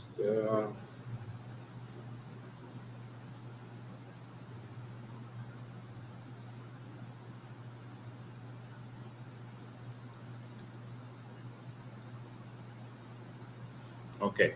Let me screen share this for y'all. I want y'all to see this. The skullduggery that these people are dealing with. They will do anything to block freedom of speech. Watch this. So let me blow this up for you. I just wanted you to see it good, so now I'm screen sharing it. Look at this. This is what the conveyance is. They saying, you notice Leader Rodney named me on this because he is saying he did a mortgage to the white woman. So that's how he get involved in it. So this is what they're saying is a document. CC Beach Club, whatever. That's the Nelly woman. So it's saying conveyance of all those pieces or parcels of land comprising houses 1, 2, and 3 Beach Cliffs, situated in the western district of the island of New Providence. One of the islands is called Middle Bahamas. Now, anyone who's ever seen a conveyance before know that what you do is you describe where the property is.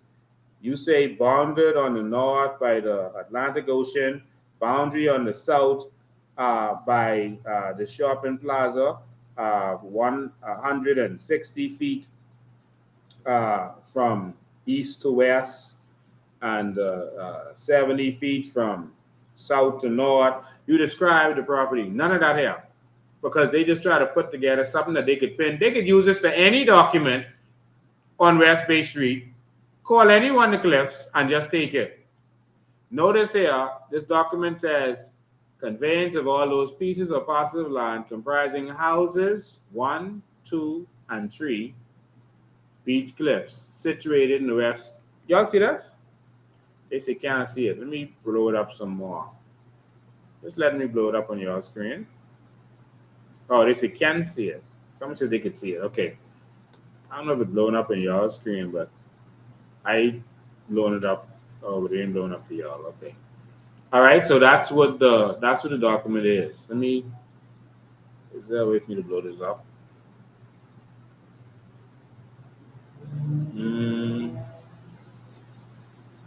I want to blow up so y'all. Anyway, that's the document. All right. And so.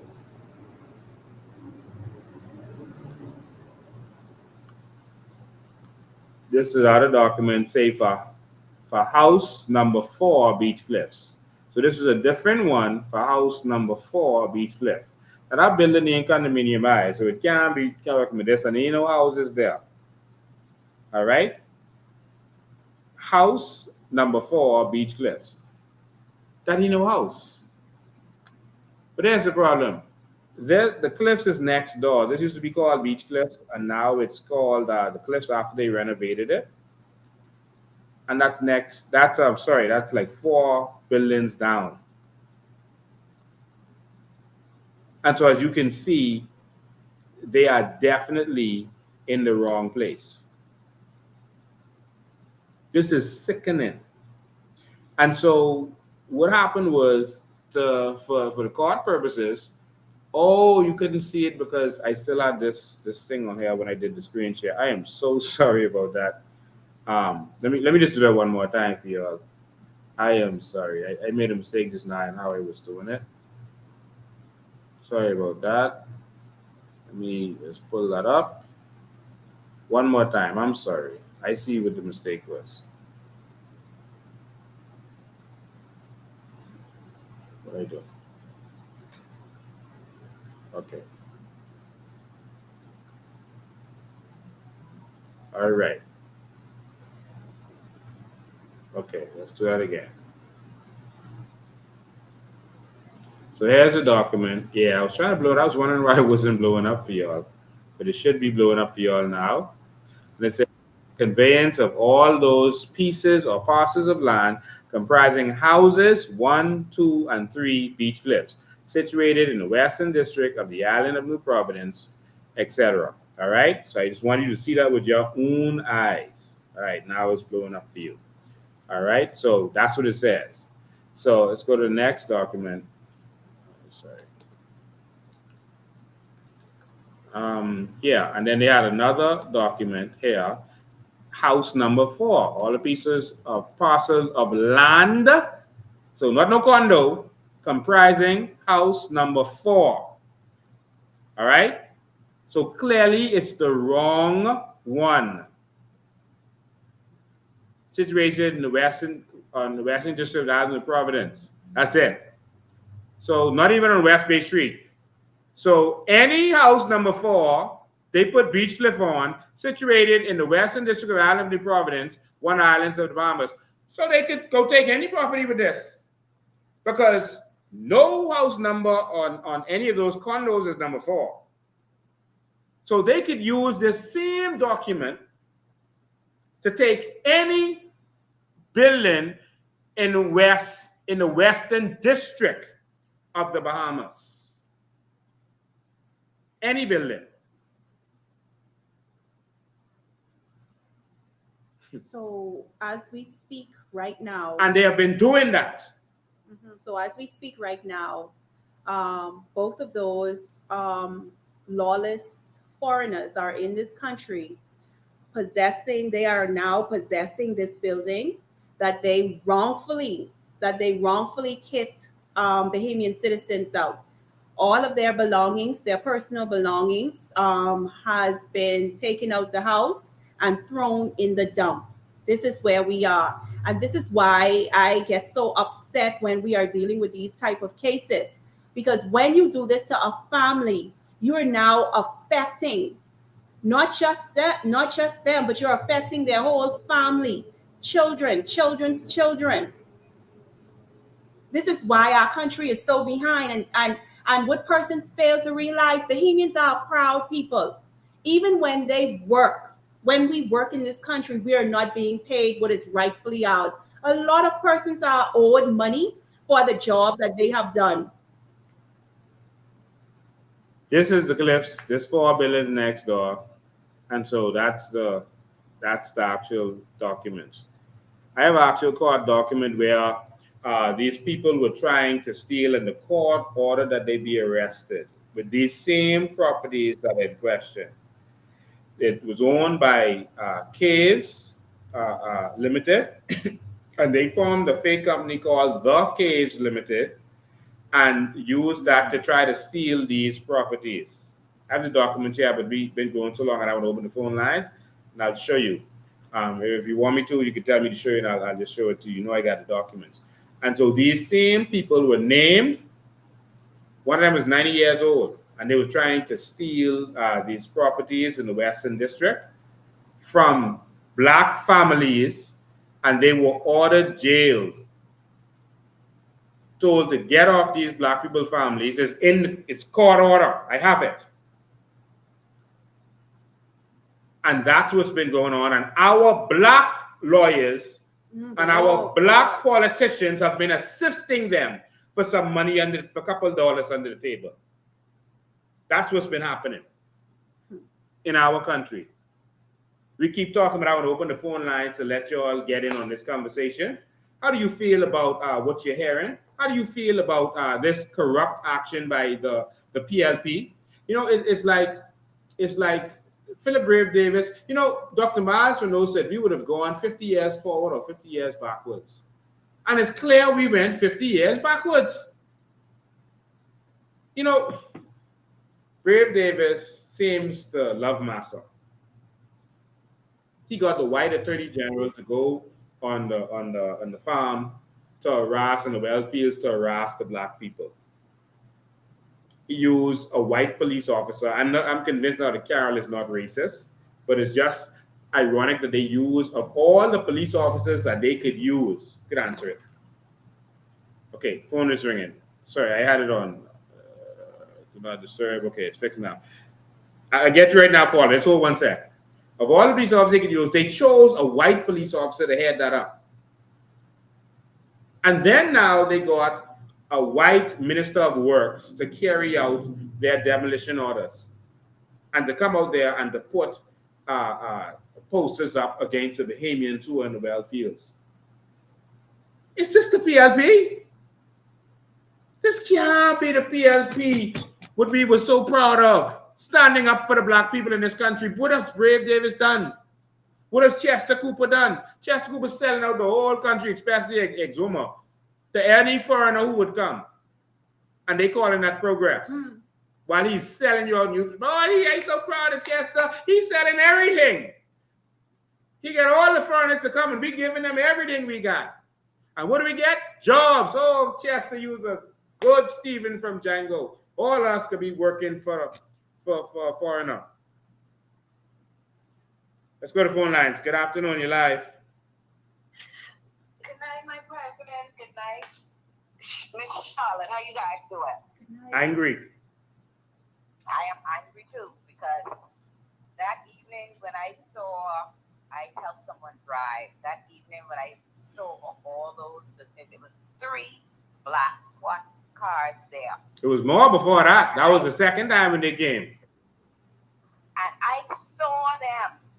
That officer wants to know how the locks. They had the box cutters in their hand because when I saw that, I pulled in the office parking lot. I said, look what they're doing. I said, they have the box cutter breaking the lot, and they had some other female officers that was there, another female person, and I was like, oh my God, where Mr. Aaron, to know what's going on because they was breaking everything, and I was like, the person who I was with, I was like, this is ridiculous. I said, sad, we have to fight for our own things in this country that belongs to us. To these foreigners, and it was injustice. It's wrong.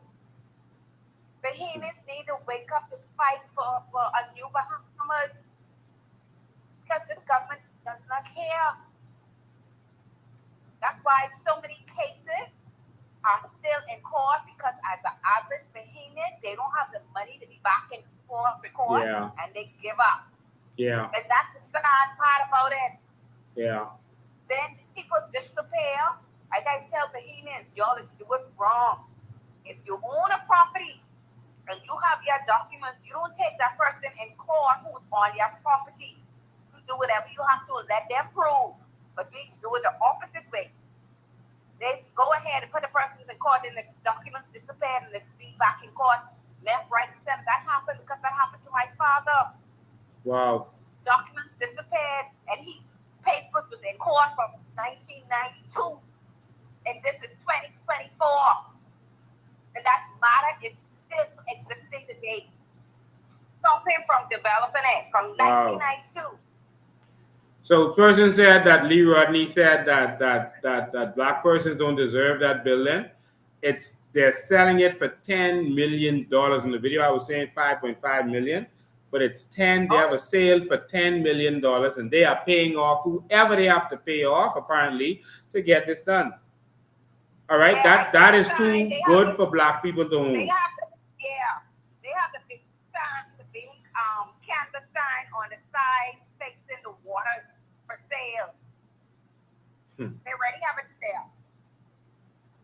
That is for sale. Thanks for your call. All right. So also look at this, y'all. So the surveyor did an actual report. This is the surveyor report, right, on the building. Surveyor inspection report on the building. And that's the surveyor, Clement Albury, right, and associates. So the surveyor did the report, and he said the 2 properties are the Cliff and Indigo. Based upon my inspection, these properties are 2 separate properties supported with concrete wall. The Cliff is numbered 454. Indigo is numbered 554. From my professional experience, there is no question that these properties are not the same. Please note the survey report was conducted based upon the Land Surveys Act 1975, the Land Surveys Regulation 1975. So the surveyor, the licensed land surveyor, number 069, did a survey report and said, no, there is a mistake here, and it's clearly not the same property. This was shown to the police. But corruption don't care about facts. And this is the surveyor, he showed the land and he showed the differences in the property. He showed where one was and where the other one was. And he showed where the mistake clearly was. All right? He showed the picture of one, this is the brown one next door, and he showed the picture of the other one. This is his surveyor report. But you didn't police care, but just remember in the video where he said, here's the map. He showed them and he showed them the surveyor's report. They couldn't care less about no report. They wasn't worried about that. Report? You come to get paid, you talking about report? That's how I feel. That's what I feel they thinking. He also showed it here. One is 554, property known as Indigo, Warren Arena, here, and property known as the Cliffs, 545. This the licensed surveyor's report. And those crooked, corrupt police officers went there. Assistant Commissioner Thompson and others. All of the superintendents, chief superintendents, inspectors, everyone else who been there say, but this, it's the wrong property. They send the man from headquarters, say, we don't care. You only get in the way, situation, whatever that situation may be. 803-5995 is the number. Call us and tell us what you think. How you feel about this whole thing? 803-5995 is the phone number. Let me make sure to see still on silent. 803-5995 is the number. Call us in. So the volume should be up. Oh, the ringer was down. I'm sorry. You can call now. The ringer was down. I don't know. It wasn't on silent, but the ringer was just down. Okay. All right. We missed a couple of your calls, but call us now. 803-5995. You can WhatsApp call or regular call on that number. How do you feel about all of this skullduggery? The embarrassment of the police and what they did. Now, Aaron could just go back in that building right now, but his problem is that the police are so corrupt. The police enforced something, the unenforceable. Again, for anyone who don't understand, you cannot have an order for house number 1 on Blue Hill Road and then go to house number 4 on Blue Hill Road and say, yeah, but we have an order. It don't matter that it's say house number 1 on here. We need to house number 4 because this is the house we want, and we do an order on this one. That is so utterly stupid and ridiculous. Like, I've never seen something so mind-blowingly idiotic. And it shows why crime is out of control in this country. And they're doing this for a racist, a known racist from America, who came to this country making demands of our government. Oh, you all ain't calling today. 803-5995. You don't want to call in? You don't want to talk? Or you want me to read comments? Say, come, y'all call. I want them to hear y'all. I want them to hear how y'all feel about this nonsense. I want them to hear y'all voice. I know you might be watching on the phone that you got to call on, but yeah, just call and then go back to it. I want them to hear your voice. What do you think? Or y'all cool with this? Just let me know, because I'm not cool with this. 803-5995 is the number to call us in. If it's something you don't agree with, let me know. But how do you feel about this whole thing? All right, let me know how you feel about this. We need a new Bahamas that puts Bahamians first. Because when I saw the police, knowing that this was a crooked deal, put an 81-year-old pastor and his 80-year-old wife out on the street, we ain't got no Bahamas. And there's no reason to respect the law in this country. Good afternoon, you're live. Good afternoon, Mr. President. How you doing? Mr. President, I am upset to the max, to the point where I almost fell out of character on a major scale. Wow. The thing is, the Bahamas government, both administrations, including the FNM, because we know that Trinidad is a coward, We have never seen him print out in no shanty town or standing up for the Bahamian people. He only seems to be standing up in Parliament when he can talk and probably get a photo op someplace. But the thing is, all administrations are racist.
Yeah, I see around my car.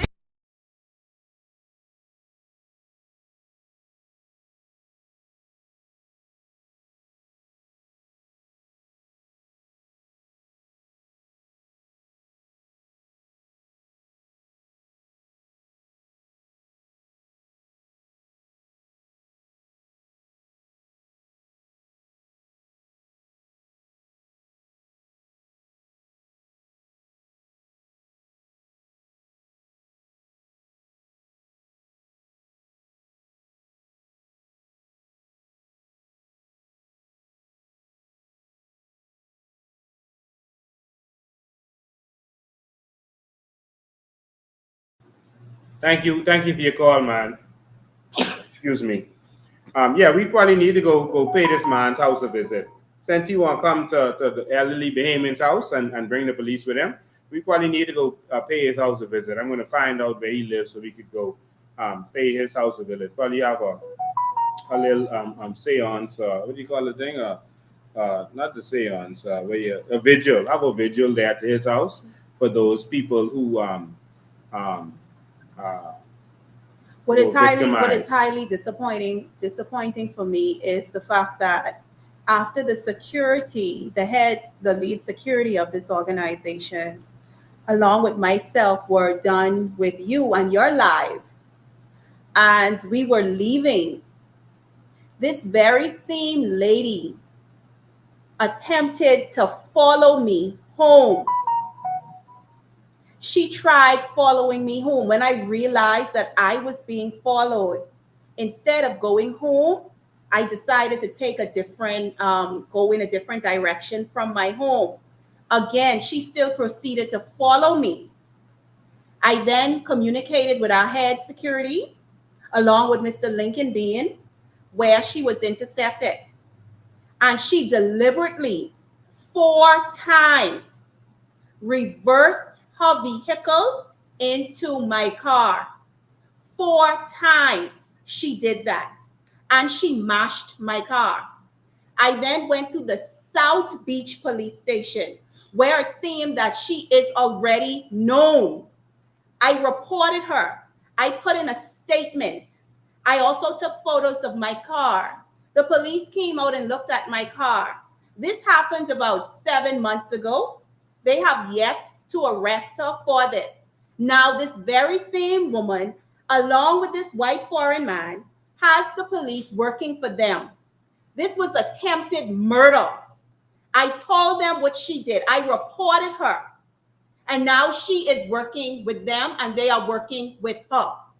This is the very same police force that is sworn to protect and serve its citizens in this country. But yet this very same police force wants citizens like us to work along with them to assist with the crime that's going on in our country. Now, how am I supposed to deal with a situation like that? And when people start taking the law into their own hands, the police start to wonder why don't the people just resolve their matters, just come to the police and resolve things the right way. But there's no justice for Bahamians in this country. And so Bahamians must take the law into their own hands until we have a just and righteous government who is not in bed with all of the criminals. Lincoln, and this very same lady, a report was not only made against her by me, but also against the residents in that very same building. She threatened the children in that building. She cut their electricity wire. She damaged their vehicles by putting something in the gas tank. All of this was reported, and yet nothing came out of it. Nothing. Good afternoon, you're live. Nothing came out of it. Bahamians, this lady is literally a terrorist in this country. She's a terrorist. Good and the afternoon, police you're are live. working with her. I'm good. How you doing? All right, sir. Man, some people trying to take some property from me, man. Okay. You see, I'll meet with you so I can tell you. Okay, call the office and they'll set up an appointment for you to see me. All right, then. 804-4264 is the number. 804-4264. Because they have my schedule. All right, sir. I still get all this payment every day. All right, no problem, my brother. There was a time when I could just take the calls and just run and go, but there's too much people now, so I have to organize it because it's overwhelming now. That's no problem, sir. All right, my brother. Yes, so this lady is actually known to the police, but like every other criminal in this country, it seems like they all have the police in their back pocket. And that's fact. No sound. I think that may be old. We should have sound now. I don't see why we wouldn't have sound. So ladies and gentlemen, and that brings us to this Shane Gibson situation. Shane Gibson has filed a criminal, and we're not backing down from them, has filed a criminal libel lawsuit against Charlotte Green. I'm not going to be quiet. All right. He's filed a criminal libel lawsuit against Charlotte Green. That's Shane D. Gibson. Shane Gibson, who had to resign as a minister in this country over the Anna Nicole Smith scandal. Over Ingram saying he had the receipt for the Rolex watch.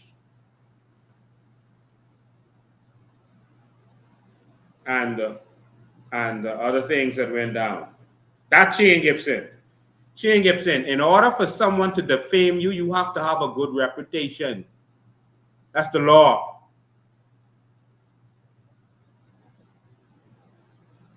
You had to resign as a minister. Shane Gibson. But ladies and gentlemen, I'm so glad that Shane Gibson did this nonsense because what's going to happen now is we're going to be able to subpoena all of the files of National Insurance because they're not putting out the files. They don't put out what they're supposed to put out. And we are going to subpoena every email, every phone call, every text, every single document. So bring it on, Shane. We can subpoena everything. Everything. But Shane, I didn't know you were this petty. I couldn't even imagine that you were this petty. I know that, when I was in the Asian village dealing with the cool thing, the Asian man told me that they were going to go after us. And they said me, they were going to try to trump me and do like how they doing to Trump and just try to frustrate me because I wouldn't take their bribes. But Shane Gibson, you realize, wouldn't the police computer on you? Do you?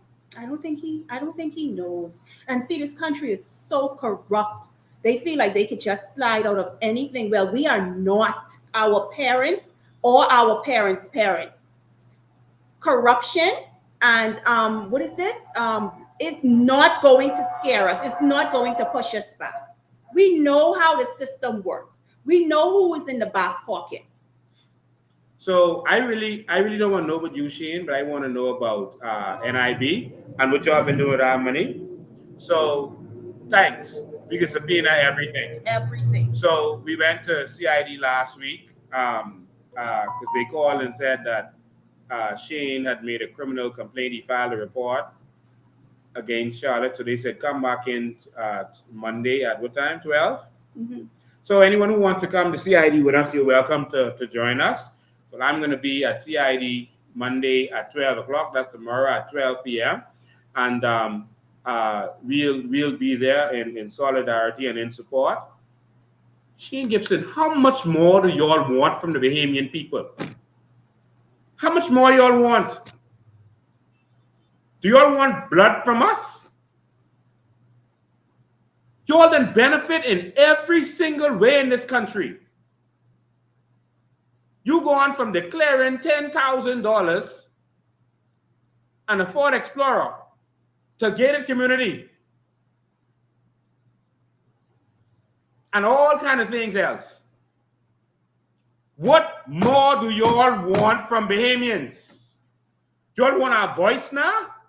Our blood? Ingram said about Pindling, he said the chief is a thief. Pindling didn't sue him. Pindling didn't file a criminal case against him. These politicians are today a bunch of lady men.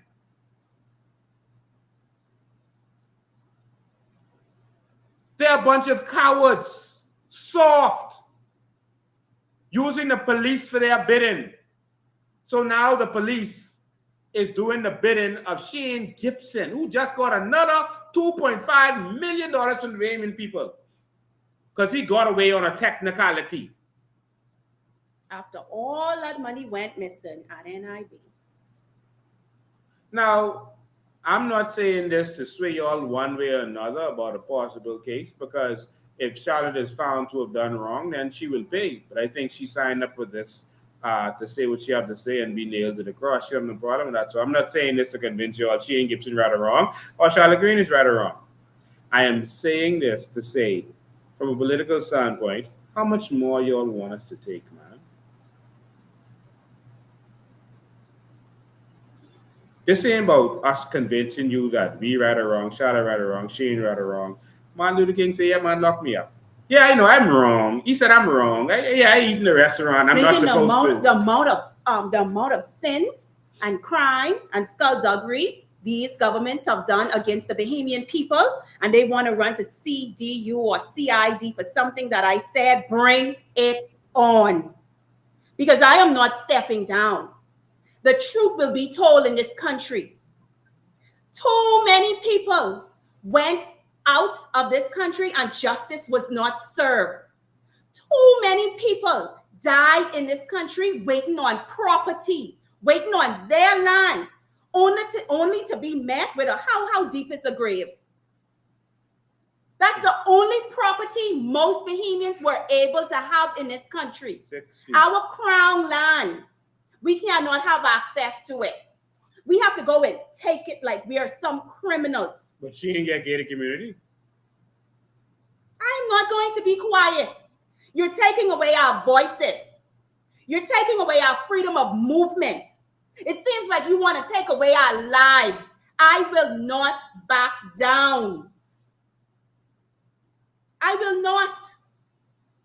And I thank persons who are calling and checking on me. I was trying to figure out what was going on, but I'm ready for this and I'm prepared for this, and I am not backing down. I am going to stand up in my country. And many persons, I understand, fear victimization. And I keep telling persons, greater is he that is in you. When you are set out to do something, we must get it done. We must get this done. This is the only country we have. The only country we have, and we must fight for it. And I hope persons are not coming on every Sunday just looking for entertainment. This is a serious thing that's happening in our country. If it can happen to one, it will happen to all. We have to get together and we have to declare and decree over our country.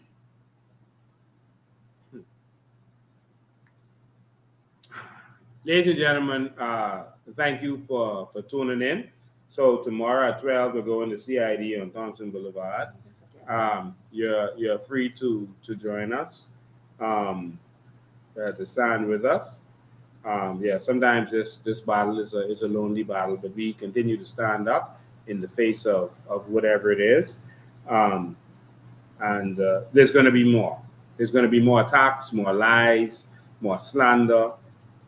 I'm calling on all of the patriotic Bahamians to focus on the bigger picture. Focus on the real picture. We got to save this country. There might be some people who don't get along. Even in our organization, there might be people who don't get along. Put aside your differences and let's save this country. This country is falling apart every day. And I am here for the Bahamian people and for the Bahamas. We are here for the Bahamian people and for the Bahamas. That's what this mission is about for us. This is not about being empowered. This is that we know our country in trouble, and they're going to try everything to silence us. But it won't work. Just stand with us. All right? Remember to buy your raffle tickets. You can actually get it online. In fact, while we're online, let me just quickly show you. I like to make sure you could see how to do what you need to do. No excuse. This is very simple. Just go online to get this done. Online is very easy. You can support the movement. You don't have to come to the office. Everything you need to do, you can do right on our website. Why is convention judge coming up as a first thing? Why is coming up there? Oh, someone did something to this.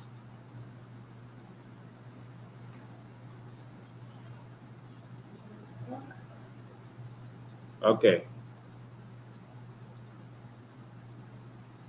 Okay, you can go right on our website. Hold on, let me check something quick. We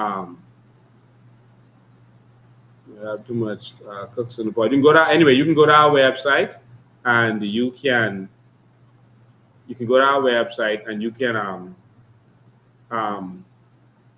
order your shirts and order your raffle tickets right online. Jesus.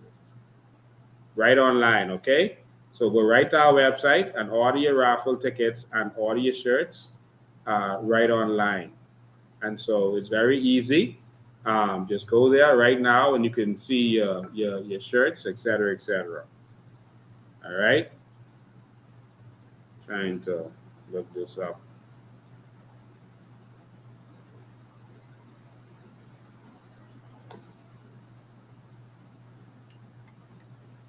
Yeah, so just go there, and the first thing that'll come up when you go to coalitionofindependence.com right now is the shirts, and you can also click on raffle, and you will see the raffle tickets. All right, you can see all of those things right there. So the shirts and the raffle tickets, right there for you, and you can order right now. In fact, let me just pull it up for you. Let me just pull one up for you. There we go.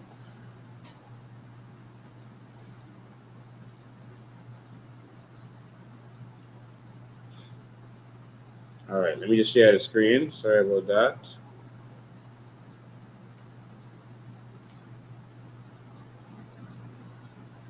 All right, so if you go here, it's on the raffle page. Up top here, it's on the raffle page. And so you can go right here and you can plug in your information. When you click submit, it'll allow you to pay. So as simple as that. You just say whether you want a book or you want tickets. You just say how many books or tickets you want, put your name, your phone number, your emails, we get back in touch with you, and you press submit. All right, and then it'll redirect you to use your credit card to pay. See how easy that is? This is the 21st century, man. And then they will, once that is done, then they will write up your tickets for you and then get your tickets to you. All right, so you don't even have to come in. And so with the shirts, you can pre-order your shirts right here online also. And you can just click on the information the same way. Select your size, how many shirts you want, your name, your phone number, email, click submit. It'll let you pay, and then you're good to go. These are limited editions, so we have a limited amount. Everyone ain't getting one of these, so you got to order now. You got to pre-order, and they're on the way. All right, so as simple as that. Don't forget to come back to our website and click on documentaries to watch our documentaries. A lot of people have just started supporting us. They don't even know about the history of the Coalition of Independence. All of the documentaries that we have done are right here. You can just go to this page and pull this up, and you can see the documentaries from the first one about the San, the Aragonite, etc., to all of the other ones. My internet is moving slow right now. To all of the other ones, it's right there. And so there's land pirates, where they were stealing all of our land. So all of the documentaries are there. So Land Pirates Part 2, all of these are very serious. And so oil wars, where we talked about the oil. So everything is right there. So pay attention to this website. A lot of stuff is here. If you want to see our vision on certain things, you can come see our vision on education, tourism, energy reform, good governance. So a lot of things are here. Go and explore the website. Vision 2025, a lot of the stuff is right here. All right. So you can come right here and see Vision 2025, the vision to evolve from a nation of workers to a nation of owners. All right. So it's right here. We did this actually. We were not a party when we did this. So the things we put in there was not, some people say, oh, they just saying this for politics. They just want to win. So they offered $100,000. No. When we said this, we were passing this to the present government to show them what could be done, how we could go from to benefiting from our natural resources, and how everyone could get a benefit. So we weren't even interested in politics when we did this. Sovereign Wealth Fund. So a lot of stuff is here. So pay attention and come get information. You could contribute to it if you want to. So all of that is right here for you. So thanks to all of you for watching. We appreciate you. Is this still sharing screen? What's happening here? Okay, still got us on the small screen. I don't know what's going on. But thank you for tuning in. We love you. We appreciate you. And come in this week. Sign up if you haven't signed up. And make sure you're part of the movement. If you want to sponsor us for the convention, we're accepting donations. You can come to our office, or you can go online and do so right now. Thank you. We appreciate you. We love you. God bless you.